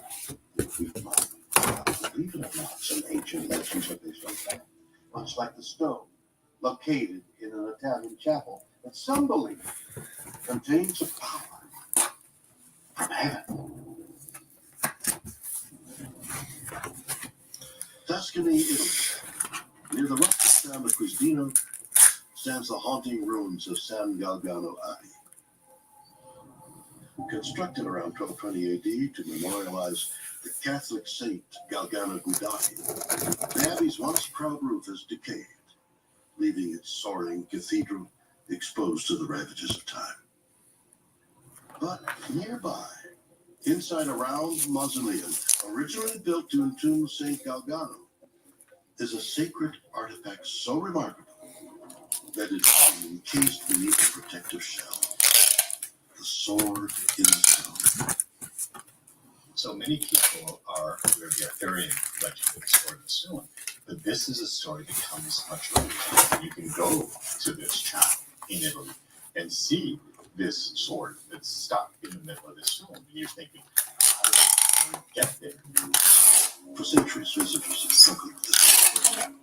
How did a medieval sword, which were known to be brittle and not to break easily on the battlefield, come to be driven nearly up to its hilt in the solid rock? According to local legends, Saint Galgano had some divine help. Galgano was said to have been a ruthless character. He started receiving visions of the archangel Michael, and these visions told him to change his way, become a more pious character, and he ignored them until he was past this local landmark. All right, my man. Monte Siete.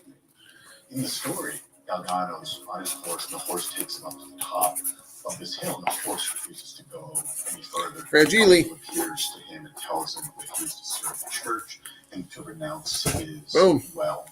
Galgano basically says it's just as easy for me to renounce my wealth. Fragile. At this point, he got out his sword and stuck it down into the rock, and it penetrated through the rock. It was said like a knife going through butter, and thereafter it remained stuck within the rock like King Arthur's Excalibur. The legends of both King Arthur and Saint Galgano have long been considered myths illustrating the power of the divine rather than actual historical accounts. But unlike Excalibur, this sword in the stone is one that can be seen. In fact, it's been scientifically proven to be an authentic medieval blade. What's interesting is that in the 21st century, they did some testing on the sword and realized that, no, this is actually a sword from the 12th century, that the material is actually 12th century. So whether they actually have it, certainly the pieces are of the time. Even though it appears the San Galgano sword is indeed authentic, there's one question that remains unanswered. Because despite our advanced technology and understanding, we still don't know how this simple metal blade was able to be driven so perfectly into stone. It's pretty hard to believe that this piece of metal could be driven into a stone. When I'm out mineral collecting, I commonly take my rock spike. I'll take a hammer. What's up? What a funk.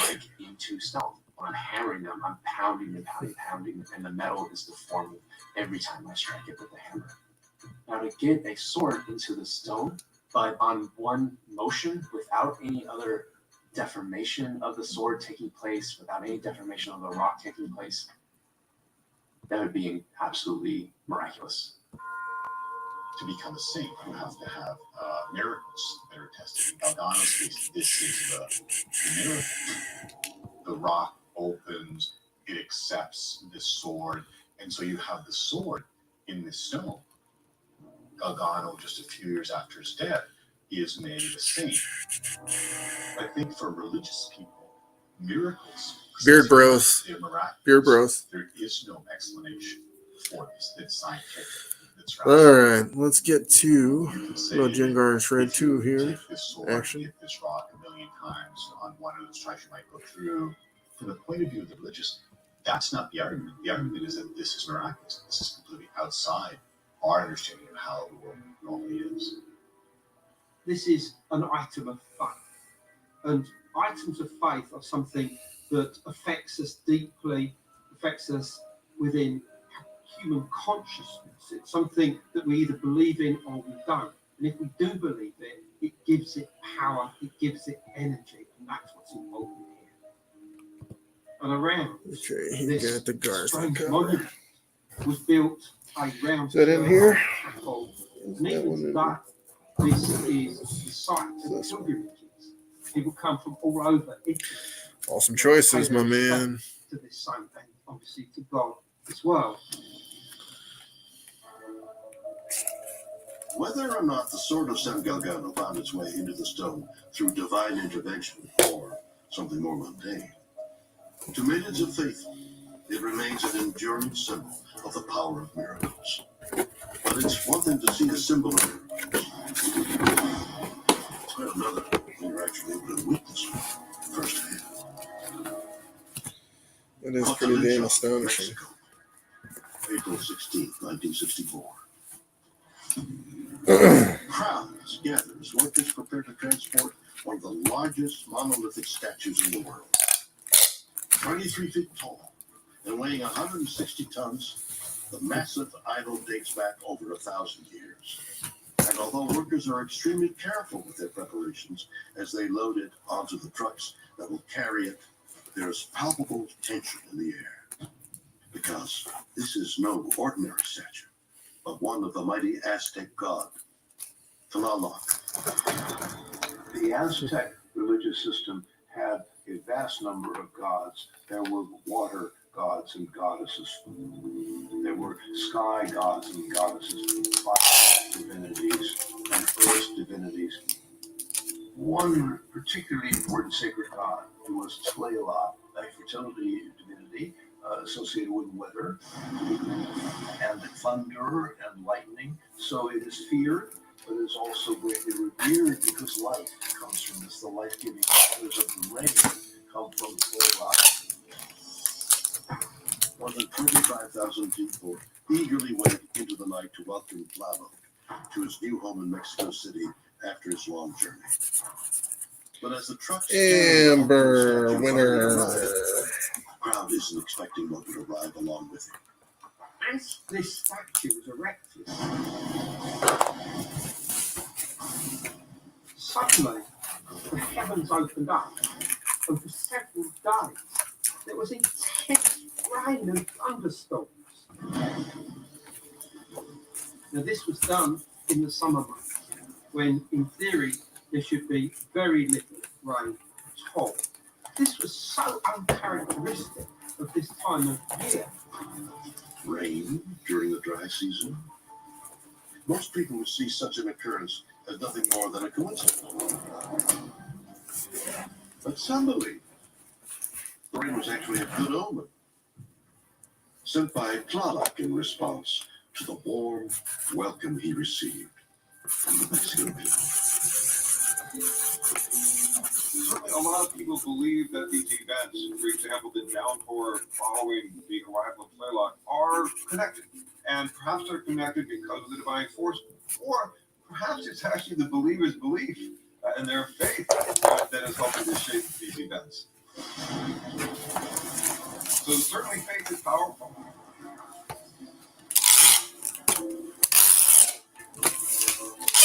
The fact is that it doesn't really matter because it's about belief. If people believe strongly in an object, that can create a reality. An ancient god of rain that triggers a massive thunderstorm? Just All right, Tom, we got some amber coming your way. You lucky winner. Lucky winner. Would you wear it? Huh? Or are you among those who believe that stones really can possess special Fragile. powers that for now keep them very much Fragile.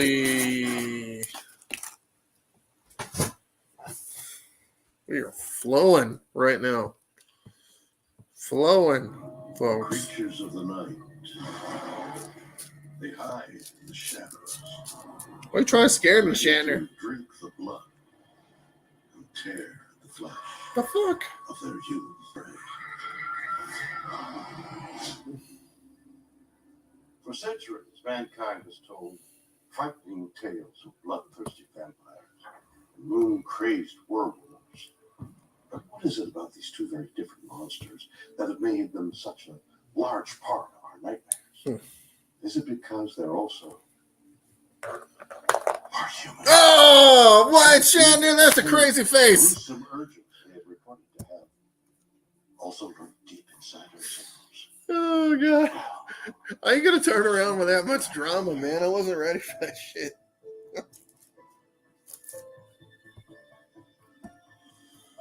Oh, man. All right. Frazetta Virgin. You got it. You got it, fella. Vlad the Impaler. Lycan of Arcadia. Nosferatu. The Beast of Jehudai. These are the names of grotesque and Fucking terrifying. unearthly creatures that, according to legend, thrived on human blood and feasted on human flesh. All right. Let's see. But could they These Fedorgars, though. real? God, that is a great cover. On the best. Louisiana, 1903. Police arrive upon a gruesome scene. A local prostitute lies bloody and battered on the street. Her leg is shattered in three Captain places. Dreadnought. This person's going to love this. They're getting the Captain Dreadnought foil card. From a balcony 20 feet above. Lucky them. She'd been with a wealthy man. If you guys don't know, Captain Dreadnought is the main bad guy in the series for Jengharr and Shredd so far. Wrapped his arms around her, pulled her to the side, and began to quote, rip at her flesh. Her attacker was a man by the name of Jacques Saint Germain, an affluent, well-known fixture in the New Orleans upper class, who claimed to be a direct descendant of French nobility. Historical accounts described him as a charming ladies' man. It sure sounds like it. Throughout the French Quarter for his tales of adventure and elaborately capable crimes. But curious, his guests never see him. One's for this person. A morsel of the food he serves. Person's got a pug. He reportedly got all of his sustenance from bottles that were thought to be filled with red wine. But when police went to question Jacques Saint Germain about the murder of the prostitute, they found that his preferred wine was of a very unusual vintage. When they went to the house in the morning, it was entirely empty. No furniture, everything was gone. Jacques had completely disappeared. However, on the second floor, according to the story, they found bottles of wine mixed with human blood. Bottles of wine mixed with human blood. Was Jacques Saint Germain merely a demented spirit who preyed upon a vulnerable woman? Or could his taste for blood have had a more disturbing explanation? Jacques Saint Germain resided in New Orleans in the early part of the 20th century, and one must look back in history at an eerily similar-looking figure named Comte Saint Germain, who lived in Paris, France, over a century earlier. The similarities between the two gentlemen are pretty striking. Count Saint Germain was known to the French court in the 1700s. He was a mysterious figure. He was rumored to be an alchemist, and he let the rumor slip that he had found the secret to eternal life through his alchemy. He would speak as if he had lived in the 1500s, and he never looked a day over 40 years old. We have portraits of the original Count Saint Germain when he's 40 years old. Jacques Saint Germain was also 40 years old when he disappeared, and some people commented that he looked like the man in the portrait. Early 40s, maybe 5 foot 6 inches, 140 pounds, pale skin and high cheekbones, thin lips, hawk nose, long curly dark hair, large blue gray eyes. He's elegant, he's charming, he's French. He spends money like it's water. Many people say that Jacques Saint Germain and Count Saint Germain are the same person. Jacques Saint Germain and the Count Saint Germain, one and the same? If so, that would have made him almost 170 years old at the time of his disappearance from New Orleans in 1903. That is, if he ever really disappeared. Even down to modern times, there have been sightings of Saint Germain wandering our streets late at night. People will say that they have encountered him. Not sure I now and trust then one her. of them She's got disappears. vampire teeth. This is actually an account from some people I know fairly well. A few years ago at Halloween, they were in the middle of the crowd on Burton Street. When the crowd just parted itself, Got a ghost story. almost its own accord, there was a man standing by himself in the middle of the crowd, maybe 5 foot 6, somewhat slight of build with a long dark coat and sunglasses on at night. He raised his head up like he was sniffing the air. The crowd kept parting around him, and then they said he just vanished. They swear that actually happened. And in New Orleans, how can I not believe it? Yeah, drunks. Bunch of What drunks. do we make of people still seeing someone of this description in the French Quarter in New Orleans today? That's hard to say. These stories speak to the idea that many people hold that walking among Guys, we are could actually be 20 boxes super deep, creatures who never die. which means we are about 1/5 In of the the way French done. Quarter in New Orleans at night, those stories don't seem as silly as they might otherwise. Whether he's called the Count or Jacques, there are many who believe that the vampire who haunted the streets of New Orleans for over a century still walks the streets at night. If true, could it mean that other seemingly absurd tales of undead creatures living among us are also true? Vampires are just part of the human imagination, going back to time immemorial. In folklore, there are so many different ways to become a vampire or to destroy a vampire or to avoid a vampire. The idea of the wooden stake, recoiling from the crucifix, the destruction by sunlight. Vampires liked the night because they could skulk around and cover their terrible deeds in the shadows. In They're Eastern terrible Europe, we think deeds? that vampire legends are very old. In the Middle Ages and the early modern period, vampires were seen as satanic figures and enemies of the church. We continually find graves where people have put stakes through corpses and things like this to make sure that the dead stay dead. But our idea of the vampire really comes from a moment in the 1700s, and this was a time when you had vampire panics going on in Eastern Europe, where you would have entire towns digging up their cemeteries hunting for vampires. Even in China, we have vampire-like legends. Creatures known as the Chongshi or hopping vampires, said to be very stiff-bodied with outstretched arms. These stories come from the margins of the known, and the lore tells us that the boundary between the known and the unknown, life and death itself, might be traversed, perhaps at great cost. All right, guys. Perhaps there is a way to live forever. I got a lot of work to do. I got to get back to all this. The word for a vampire. I hope you guys have enjoyed watching today. Which really means, We have been so you have werewolf, bagging and boarding books like crazy on here today, man. vampire, so it's sometimes I can see I don't always say that. I meant packing books. Something that's a mixture. Boxing books. Every Always culture say that. has Always mess stories that of up. humans who can change into animals. It's like a weird like brain About thing. the idea of supernatural beings living among us.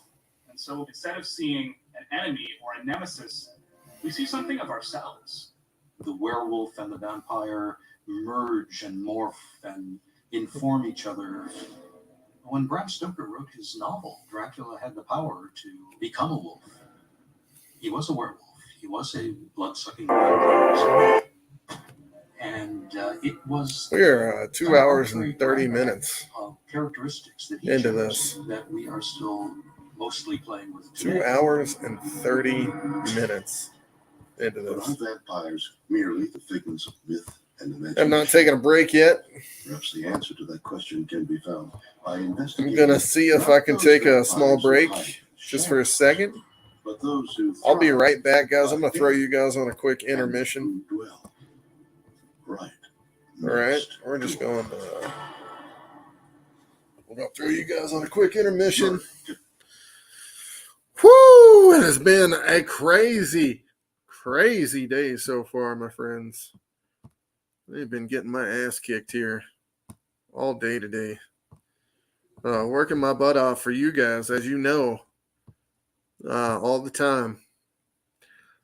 Please join me for the next Kickstarter. You guys see how hard I work. I am doing everything I can to bring you these next 2 to 3 last chapters of Hellbringers. And guys, I've put everything into this. My entire life savings, everything. So if you've been begging me to be there and come with these stories, and honestly, I'm doing it for you guys, and I'm doing it for myself to get these bad boys out. So let's see if we could find a little music, huh? For the break.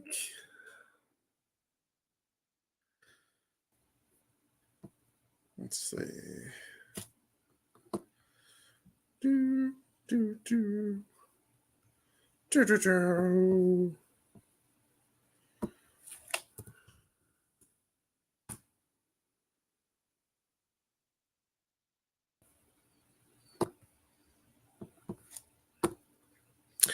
There we go. This is the one I usually use for when I'm drawing, guys. So we'll play this one. We're gonna get an ad first, ladies and gentlemen. And looking for high quality music and sound effects Oh, for no. Jesus Christ.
Let me show you how to create an amazing ad using stock footage. Go to artgrid.io.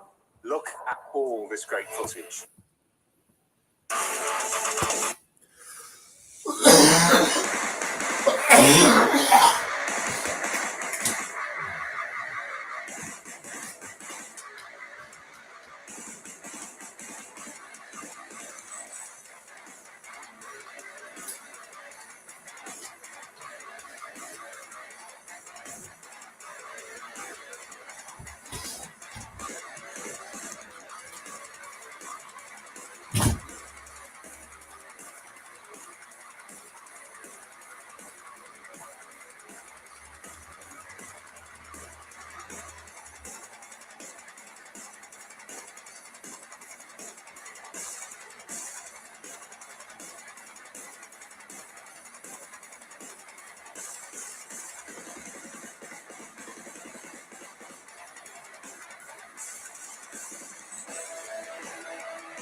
Back, ladies and gents.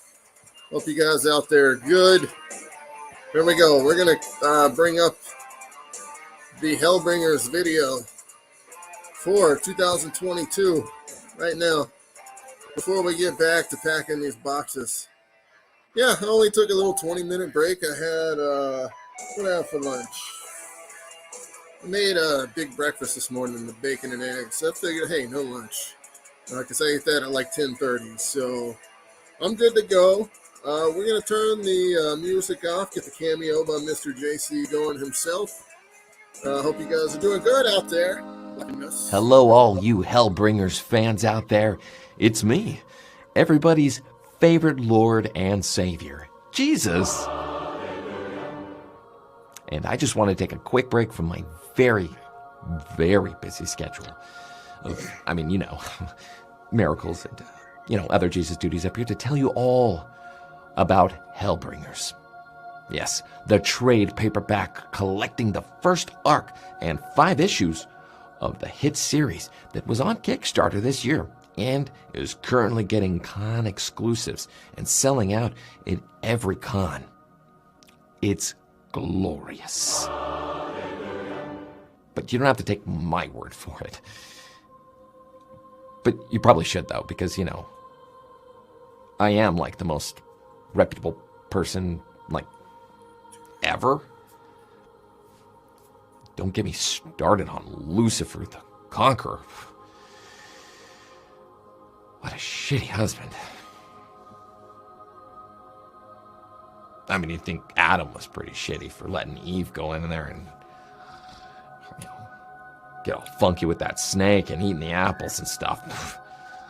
Lucifer? Oh.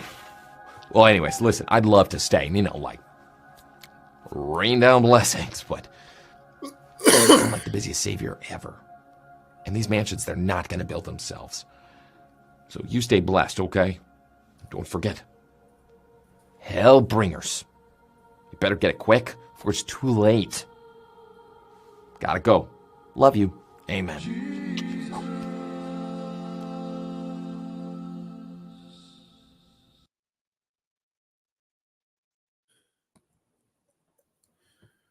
Ladies and gentlemen, that was JC. Oh, don't want to drop any shark teeth. That'd be a little shit. Had to stick right in your foot later on, wouldn't it? Oh, God. That would suck. Don't want to lose any of those. There's a couple down there. Shit. That's fucking terrifying. Ladies and gentlemen, I'm willing to step on mini shark teeth for you guys and stick them in my fucking feet. That way I could get you guys some fossils with your comic books. I hope that's cool with you. Let's see. Somebody's going to be getting some cool stuff. I like the miniature ones, man. I know we're handing out the Moroccan ones too. And yeah, they're great. Just as good. I mean, they're awesome. Looks like there's a couple different kind in there, but it's mostly these with the 2 points on the ends there. So, I mean, those are cool and they're sharp as shit, man. But these little micro ones, to me, these blacker ones, I mean, you could tell these are older than. These are very old.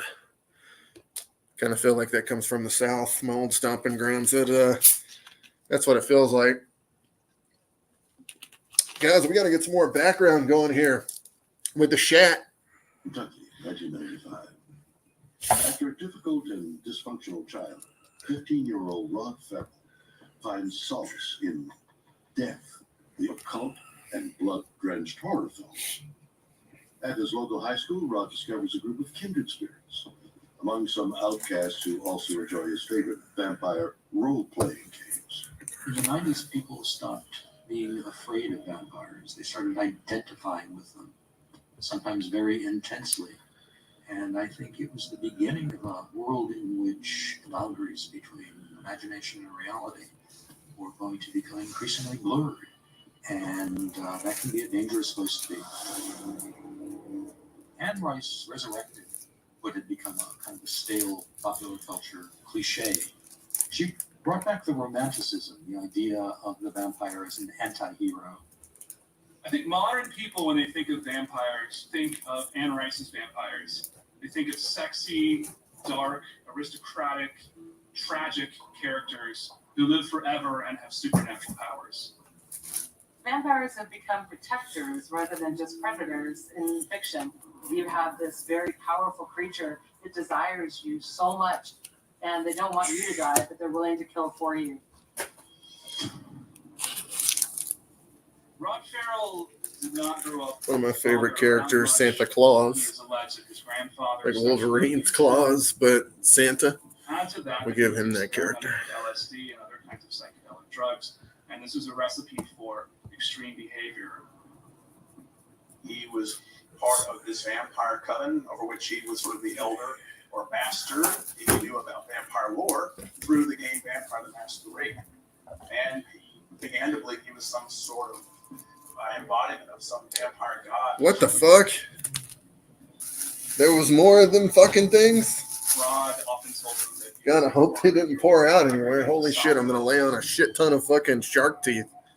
he could help crossover. Jesus. Become a vampire through That's some rituals, shit right here. cutting each other and drinking each other. There's no way. There's no way in hell. I got shark teeth everywhere. I'm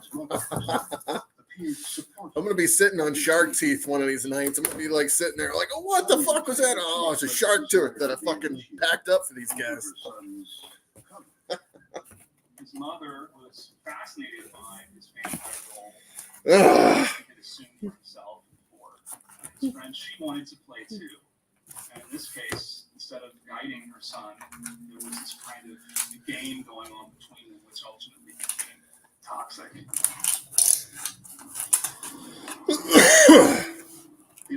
Bunch of books in this one. Good friend of mine picked this one up. We got a bunch of books in this one right here. I'm going to give my good friend a piece of shark tooth. Some kind of ritual. Wow, that's a kind of a good one, actually. Everybody else. That's actually a really good one. Wow. Wow, look at the color on the backside of that one. I'm a member of this gang. And when we get to Woo! the vampire type thinking, That one's sharp. That one was sharp. I think he's going to enjoy that one. I didn't realize how good of the teeth these actually are that I'm sending you guys, especially the smaller ones. I know when you guys see them, you're going to be like, man, this is small, but you got to understand how rare these are to get these river foxes with these teeth. It's really, really rare. Over the course of the next year, Rod would move with his mother to Eustis, Florida. After forming a close friendship with one of her classmates, a girl named Heather Wendell, the pair spent their weekends in the local graveyard, engaging in bloodletting rituals. Well, that's strange. there are some people who adhere to a delusion. All right. A delusion is a belief in psychiatry. What the fuck? That you accept something in spite of facts to the contrary. And therefore, they start to really believe that they have these extraordinary powers. Many people, for example, can easily, in the form of auto-hypnotic suggestion, transform themselves into an imaginary person, animal, creature that accomplishes what they cannot do in real life. And they go with it.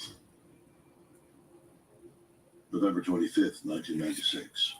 During a series of tearful phone calls, Rod listens as Heather describes a miserable home life, culminating with an alleged abuse at the hands of her father.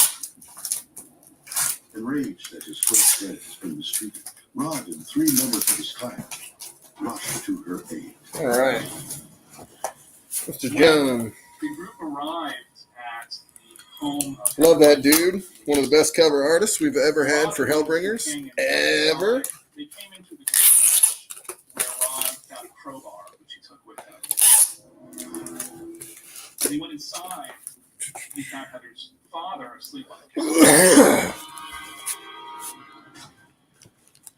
All right. And he beat him to death with the crowbar. He also encountered Heather's mother, who splashed coffee on him in self-defense. And he beat her to death as well.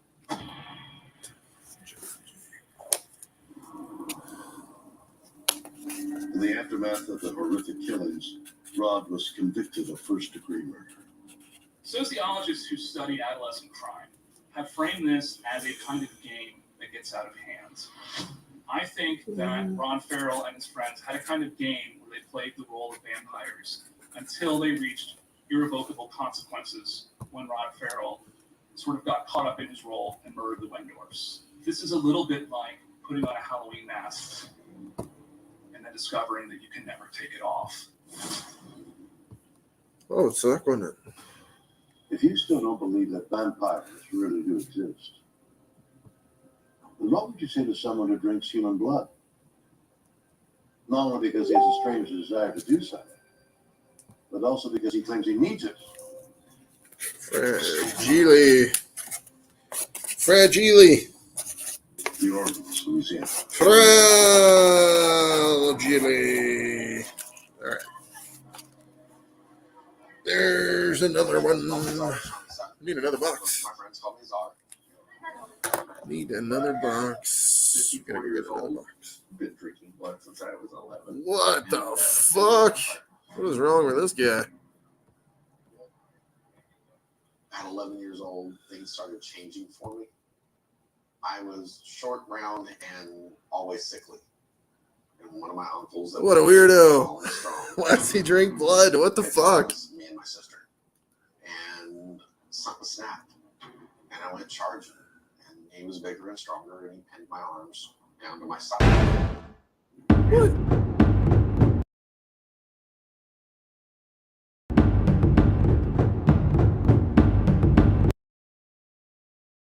Through the coat, through his shirt, and into his flesh enough that I could actually taste blood.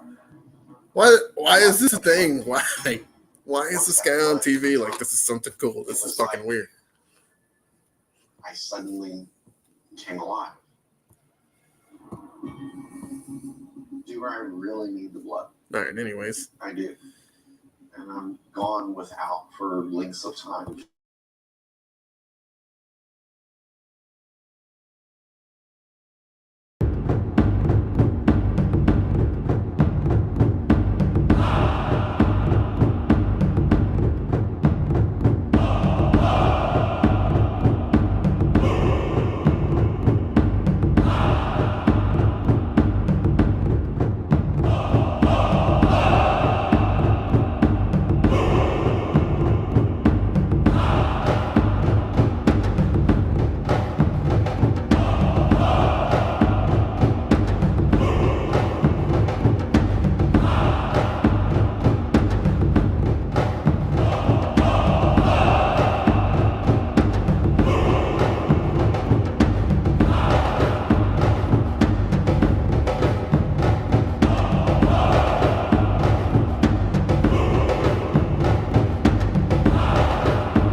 That vampires live forever, at least as long as. All right.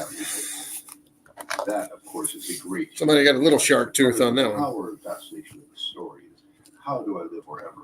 Is there some secret here? Well, yes. What do you guys think about vampires? If you're watching, you think vampires are real? I don't know what I think. A lot of different stories. Is there somebody that might have evolved to end up being something that has to drink human blood? Sure. Maybe for an iron deficiency or something like that, maybe. Other than that, do you think there's actually a vampire out there? You guys let me know what you think in the comments. As a psychologist, I think we're talking about people caught up in a story, caught up in a kind of melodramatic ritual. People will go into cosplay and other dramas because it's creative and it makes them feel special. And it is very imaginative. So the rewards are great, even though the activity may be in a way meaningless, that it isn't an actual transfer of energy from one body to another, as in the old vampire stories. In the Bible, in the book of Leviticus, God tells the Israelites, you may not drink blood because blood is the life. And the assumption in the ancient Israelite religion was probably that when things run out of blood, they're dead. And so there must be something important and supernatural about blood. It's a mysterious substance. And this is why it would have been offered to the gods, animal sacrifices in ancient cultures. And presumably this is also why vampires and similar creatures would want it, because it has that power. At any given time, I can drink from an ounce to 6 ounces, depending. The whole process, start to finish, usually takes maybe 20, 25 minutes, depending on how much I need to feed. Okay? Yeah. When Czar was feeding on blood from me, it could have been more than a couple of teaspoons. I suddenly felt incredibly weak, like I had gone from someone with stamina and energy to someone who just had the life drained out of me.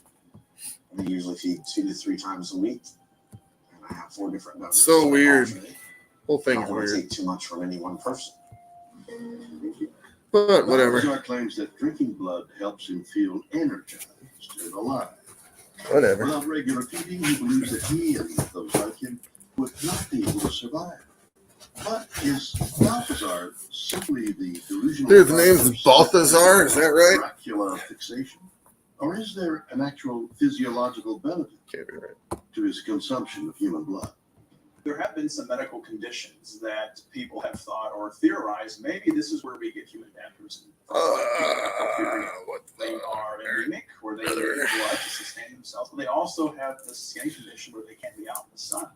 And that will cause some major defects.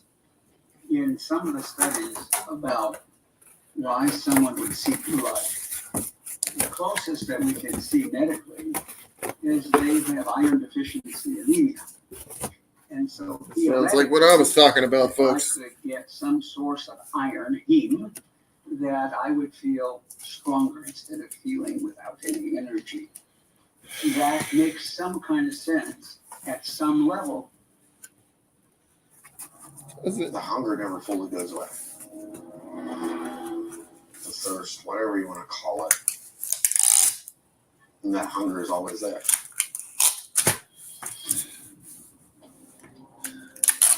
Is it possible that folklore of vampires originated because of misunderstood or undiagnosed medical conditions?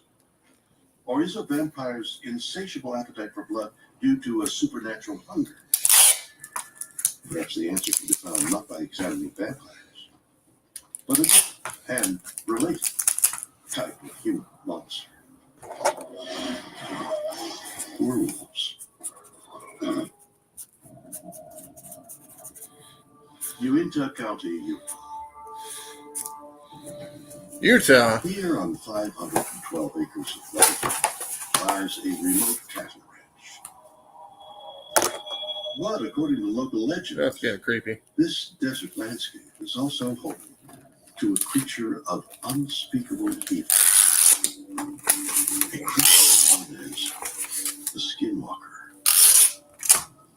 The Skinwalker. There are whisperings by the local Ute tribe that the region is Skinwalker. essentially been cursed by the Navajo people, and that it is home to several skinwalkers, the Yinagloshi. They're typically witches or shaman that use black magic and evil arts in order to transform into the forms of various animals. Uh-huh.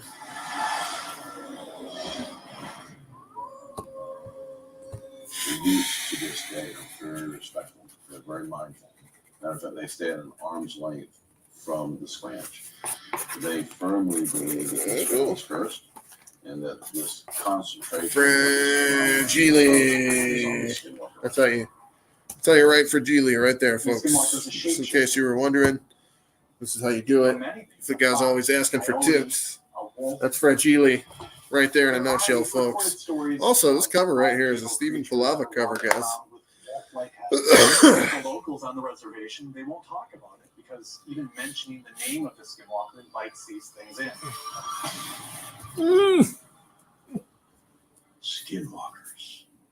Shape-shifting werewolves who dwell not in the remote forests of Eastern Europe, but in the remote desert regions of North America. Skinwalker Ranch, 1994. Experienced ranch hands Terry and Gwen Sherman purchased the ranch and the surrounding area. Almost immediately, they They find themselves face to face with something they would later describe as pure evil. One day, Terry had gone up to check on his cattle and noticed this extremely large, what appeared to be a wolf, walking around his farm. He grabbed one of the calves by the snout and began to tear at it. So he pulls out his .357 Magnum and shoots point blank. And the wolf doesn't react. He doesn't appear fazed at all. So he grabs his deer rifle and shoots the wolf to knock it down. A piece of fur and flesh flies off of the wolf. Again, completely unfazed. And at this point, the wolf is kind of trotting off into the distance. No, I think I'd be the fuck out of there the moment that happened. Terry calmly followed the wolf's trail to discover it had disappeared. In the days and weeks that followed, the Shermans began to wonder if what they encountered was a normal wolf or something more. In the case of the bulletproof wolf, what's That's what I'm interesting talking is that about, wolves are boys. not native to the state of Utah for I think the past 100 years or so. The werewolf of legend is described as looking very much like a regular wolf, except much larger. And oftentimes it is said to be sort of bloodthirsty and cunning. We have lots of interesting legends around the world. For example, in Russia, they're known as the Vrokolak or the Bodar. In France, you have the Loup-garou. In Scotland, the Wolver. And in South America, the Lobezon. And even in countries where you don't traditionally have wolves, you have similar legends. For example, in India, there are were-tigers. In Africa, were-leopards and were-hyenas. And even in Mexico, were-jaguars. We have to acknowledge that the notion of a shapeshifter, like a werewolf, something that combines the elements of human and animal together into one single body, from a scientific perspective is quite troubling. But the fact that these legends are so widespread is quite intriguing. An enormous, bloodthirsty, cunning wolf that also happens to be bulletproof. Is it possible that the Shermans encountered one of the werewolves that may have been haunting Skinwalker Ranch for centuries? And if so, what physical evidence is there to support such a fantastic notion? There has been numerous reports of cattle mutilations that occur not only on Skinwalker Ranch, but the entire Uinta Basin. Many of the accounts of animal mutilations from Skinwalker Ranch describe animal carcasses that have almost been surgically dissected. Large cats can make very clean, precise wounds, things like mountain lions. But it is notable that you have so many accounts of weird livestock mutilations from Skinwalker Ranch. This is very hard to explain in terms of the natural world. With so many accounts of cattle mutilations and sightings of unusually large and ferocious wolves, it is difficult to escape the notion that something strange is prowling the grounds of Skinwalker Ranch. But according to some scientists, that doesn't necessarily mean that it's a world. Fascinating theory that relates to these monstrous wolves from Skinwalker Ranch is that these could in fact be surviving representatives of a species known as dire wolves, Canis dirus. These were very robust wolves that lived during the Pleistocene epoch up until about 11,500 years ago, and they were very prevalent in North America. They were certainly much larger and stockier than modern wolves. So it's not beyond the realm of possibility that a species from 11,000 years ago may have survived in small pockets in certain remote areas of North America. That's the most powerful story I have personally experienced at the ranch. They came out with another researcher. We had gone out there for almost 2 weeks straight. We saw nothing each night. And then we peeked over the ridge line. It's called Skinwalker Ridge. There's these balls of light in the field. They were glowing and shrinking down, and suddenly a ball of light exploded. And from the light, a very, very large wolf came towards us. This thing is literally right in front of us. It seemed very comfortable, almost as if it was studying us. and then casually turned around, walked around this boulder, and vanished. It was gone. You guys hearing this crazy shit? This is an actual creature that haunts the property and the surrounding area. It's out there. If the skinwalker does exist, could it be just some kind of rare breed of canine that simply hasn't been identified yet by mainstream science? Or could it be exactly what those who've encountered one insist it is, a shape-shifting werewolf? Perhaps the answer can be found by examining a group of people who are afflicted by a rare and mysterious condition known as werewolf syndrome. I think I might have that. Madhya Pradesh, Central India, 2006. After giving birth to 5 daughters, Praviti Bai Patador and her husband are overjoyed to find out that she is once again pregnant. This time with a boy. But when their son Lavid is finally born, the joy turns to shock. Because Lavid is very different from the couple's other children. And it's not because he's the couple's first male child. Lavid was born with a rare congenital condition known as hypertrichosis, a genetic mutation which causes excess hair growth all over the body. People have often referred to hypertrichosis by another name, werewolf syndrome.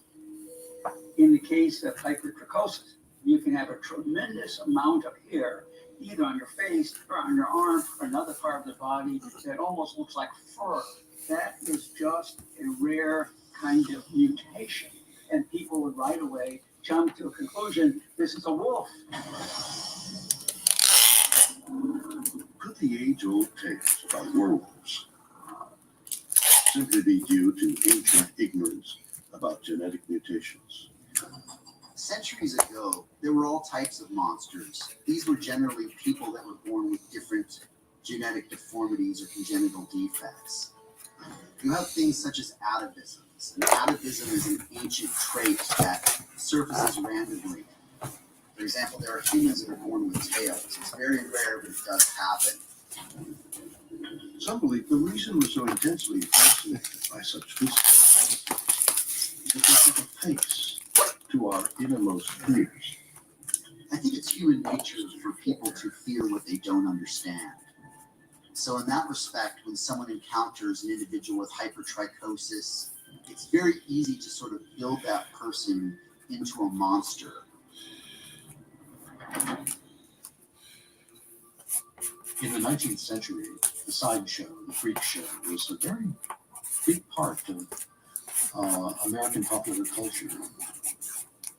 P.T. Barnum exploited many of these people that were born with different congenital defects. When the first cases of werewolf syndrome showed up, these people were immediately put on display. One of the most popular was named Jojo the Dog-Faced Boy. It's certainly easy to understand how people visiting these freak shows may have been Yo, inspired Brett to Okamura's believe in the that house, werewolf ladies and exist. gentlemen. What up, dude? We like things to be Brett in the house. people that have unfortunate appearances. I am shipping books, packing up books. Been packing all day. That is a very Thanks for distressing checking in, thing. Sia. And one of the things that comes out are stories. Just in Folklore case comes out of this kind of thing. y'all have missed Could shift back and the influence that influenced Hellpug. In terms of werewolf hysteria, one truly has to wonder if some of these could Let me be show you a monsters picture. of the mind. For example, you have something called clinical lycanthropy, a very There rare it is, folks. psychosis whereby an individual feels like they are actually transforming into an animal. Ladies and gentlemen, Hellpug in the You're house. operating as if you're an animal. Sexual instincts, sexual behaviors, and so on, attacking. It's a way of cooling down the engine of aggression. And it can be physical aggression, it can be sexual aggression, and it gets into contact with early primitive things that maybe we are carrying with us over many generations. If it's true that monsters like vampires and werewolves really are just projections of the mind, what exactly is it about ourselves that we're so afraid of? Every human being has This one's not nearly as good as the one from earlier. There is a beast. There is This werewolf vampire bullshit is stupid. Let's see if we can find a Mainstream archaeologists different have long one. maintained that the Great Pyramid was built some 4,500.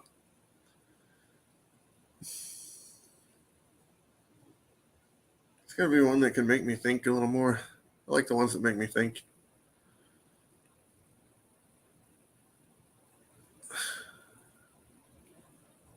Animals with extraordinary powers. Oh, this one's gonna be fucking great.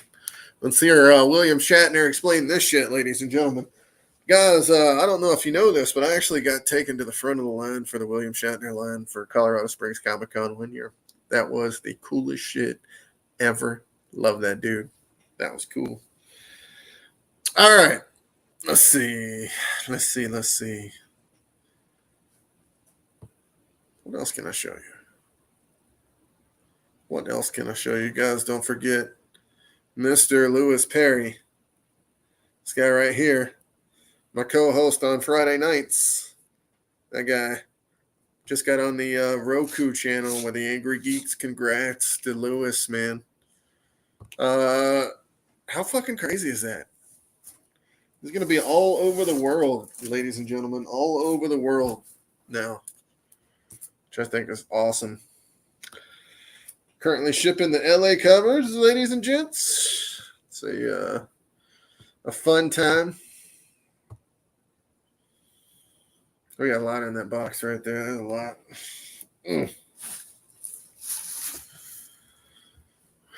What in the fuck is going on here? Whoa. That's Dr. Pepper and cream soda, 0 sugar, ladies and gents. Burps brought to you by that. You're welcome. All right. Dogs that can detect deadly diseases. Birds that can escape disasters days before they occur. And horses that actually have the ability to read our minds. Are humans really kings of the animal kingdom? It's getting a little warm in here. I'm going to turn the air on. Broken language, create art, music, and have invented incredible technologies. What about animals? Some of them have abilities that make us seem primitive by comparison. And not only don't we possess those abilities, we don't even understand how they work. Well, that is what we'll try and find out.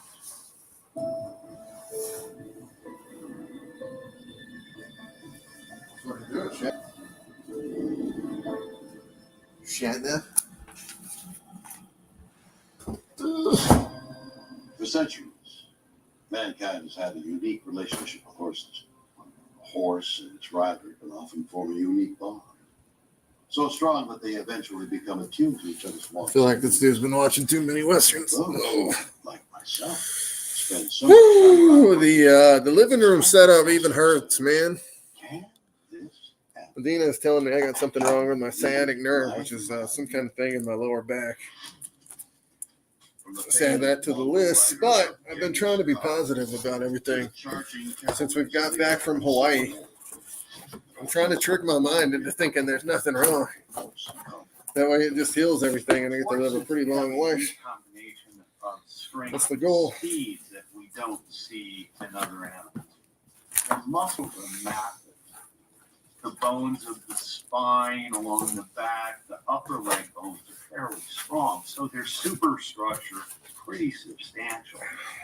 And the horse's Crazy to think that a horse actually grew from like a 3-toed horse and evolved from something like that as opposed to like megafauna shrinking. Examples being wolves, bears, tigers, woolly mammoths, rhinos. Horses, because Titanosphere. they have these precocious physical abilities, become the central part of so many different empires, movement, and history. In modern times, horses are associated with the Wild West frontier. Fucking boars. Boars used to be way bigger. Peoples who were master horsemen, and this That's is a good one. example Look at of how horses and humans bond endlessly. But as people who train and ride horses will Whoa! tell, it isn't about Whoa! the horse's What was strength that? and speed. Popped right open, dude. Like it was nothing. It was nothing. Their incredible ability to form an almost psychic connection with humans. Quantico, Virginia, July 20th. I think they were phoning it in at this point with this show. The United States Marines unveiled a It's the last episode, and I just don't think they got anything left to fucking bullshit us about on here. for her service. But this was no ordinary hero. You shouldn't be. That thing just pop open again. Was a horse. Sergeant was a Mongolian there who, in the Korean War, became a legend. She would live in the infantry, and they would let her run free, and she would walk around. But then she became most notable because of the Battle of Outpost Vegas, where she made 51 unaccompanied trips to the front lines and back, carrying ammunition, carrying wounded soldiers back, and not being led by people. One of the special qualities she had was to become close to men, and she took many chances alone without humans. It's one of the finest examples of a human horse bond. She was very bonded to the individuals whom she was working with, thus went beyond the call of duty. That is what makes her one of the great horses in history. Bum, bum, bum, bum. A horse. Dun, dun, dun. Courageously charging into battle. What's your favorite Godzilla movie? On her back. By herself. That's what I want to know. Is it possible that Sergeant Reckless knew what she was needed to do because she could read the soldiers' minds? There are many horse owners and trainers who believe the notion is not as far-fetched as it sounds. A lot of people will say that horses mirror the people that they're with, and I think there is a lot to that. Oh, yeah. Horses don't put themselves first. They put themselves as part of a group, as part of a group of horses or a group of horse riders. If a horse has a bond to the human, the horse is constantly getting communication from the human, whether it's our heartbeat racing, whether it's our facial expressions, whether it's our breath. They're very sensitive to their environment and to verbal cues, and so that may be why people thought it was telepathic at that time, because they weren't aware of the sensitivity of a horse to its environment and the sensitivity of a horse to pick up on the cues that humans give off. Was Sergeant Reckless guided by training, instinct, or some kind of strange telepathy? In her case, we may never know, as Reckless passed away in 1968. And although urbanization has made interaction between horses and humans an increasingly rare occurrence, there is at least one area where the unique bond between the two species can be more closely investigated. That's really good. Equine therapy. You're very thorough. I love it. I describe equine therapy as a way to use horses to help people that need physical or emotional assistance. There you go. Perfect. When a human adult, for example, is in a stress situation, horses know this. Horses are excellent at securing our trust, and in a therapy situation, that is ideal for letting the human begin to express himself or herself as much as possible. I throw your leg over and like a cowboy. Perfect. Today, 15% of United States military veterans return home with post-traumatic stress disorder known as PTSD. Symptoms may include everything from insomnia to psychosis. Fortunately, organizations such as Team Catcher of Los Angeles have proven effective at using equine therapy to ease a veteran's too often difficult transition back to normal life. bring your hands forward. There you go. Walk on. All right. So Dreamcatcher got started about 11 years ago. What I thought would be maybe 1 or 2 horses became 10, and at one point 12, and serving over 200 people a week, and with veterans that come to I'm us not doing with good, my man. severe trauma, PTSD. Walk on. There you go. We're almost at the 3-hour mark for boxing books today. When he was talking about PTSD, I used to have really vivid nightmares. Whew. I had some substance abuses years ago. Getting hot in here. I don't know what the hell is going When I on, got out of man. the military, they Got the were air the on. first ones I saw, and they welcomed me with open arms. It was probably one of the first times since I got out that I felt like I could trust somebody, even if it was a 1,000-pound horse. I started out with Tristan, and he just understood me. We clicked. I think he knew that I could barely be outside by myself without looking behind my back. We started off brushing the horses and cleaning them up. Let's watch a vid. I feel more pleased around the horses. Let's watch a video. I feel like I could be a little more relaxed because apparently when you're a little Well, who's the big bad boss? I'm the big bad boss. And my name is Hellput. Talk a lot of shit when I walk. I just walk around with a bad mood. My attitude, that's bad too. If the queen said I'ma bust a move, if you cross her, I'ma bust you too. Lilith said I gotta go away to find a husband and my daddy, yeah. On a special mission, I complete the mission, always ready for a battle, eh? Find Lucifer, then bring him back. Think I gotta jump on where he hiding at. But first I gotta move the queen to a safer place where ain't nobody riot at. That's a 10-4, buddy, roger that. About to hit the city, I'll be right back. Yeah, the city of Los Angeles to a castle town where nobody at. Hold up, what is this that I see? A velocicock, half raptor, half cop. Run up on them with them things cop. And around in the chamber that bang cop. Oh, now this getting crazy, somebody else done appeared. And it look like it's a rhinoceros rex. Me and velocicock, we have a threat. And my God, there's another, now we have a mess. And this one's an elephantitis. Me and velocicock must be united. Kapow, kaplooey, we fighting. We striking them quicker than lightning. It's history, put it in writing.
All right, guys. I have been packing books all day today.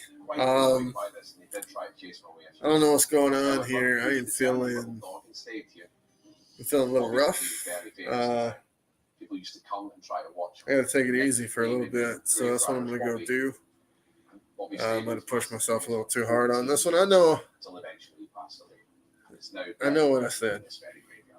I'm trying to think positively so it goes away. It makes me feel better. But I am I pushed myself a little bit too much today. So, guys, thanks for joining the show. It's been fun packing up all these fossils and books to show you guys. Hopefully I have all these done by tomorrow. That way we can start shipping these out to you, getting all the books to you. Hope you guys are doing good, man. I actually like to think that Greyfriars Bobby, when make sure you check out Hellbringers: The Shattered Truth. Maybe the spiritual form of his master, and that was what was keeping him. Doing all we can to get this amazing book out to you. I read the story of Greyfriars Bobby. I was really touched by it. I think I saw Greyfriars Bobby as a member of the family. It was quite a heartwarming story that the dog throw was that still on the loyal to overlay its so owner, you guys can see it. even though the owner had passed away. Good timing, right? Boom. If dogs are able to smell cats, see the dead. All right, guys. I am out of here for today. We're only just beginning to discover. Thanks for joining the show. I know Otis stayed for the whole thing, man. He stayed for the whole show tonight. So. Yes. And they also insist that. Oh man. Oh, I don't know what that is, but it sucks. All right. You guys are awesome. We'll talk to you later. Rarotonga, the Cook Islands. All right. 2017.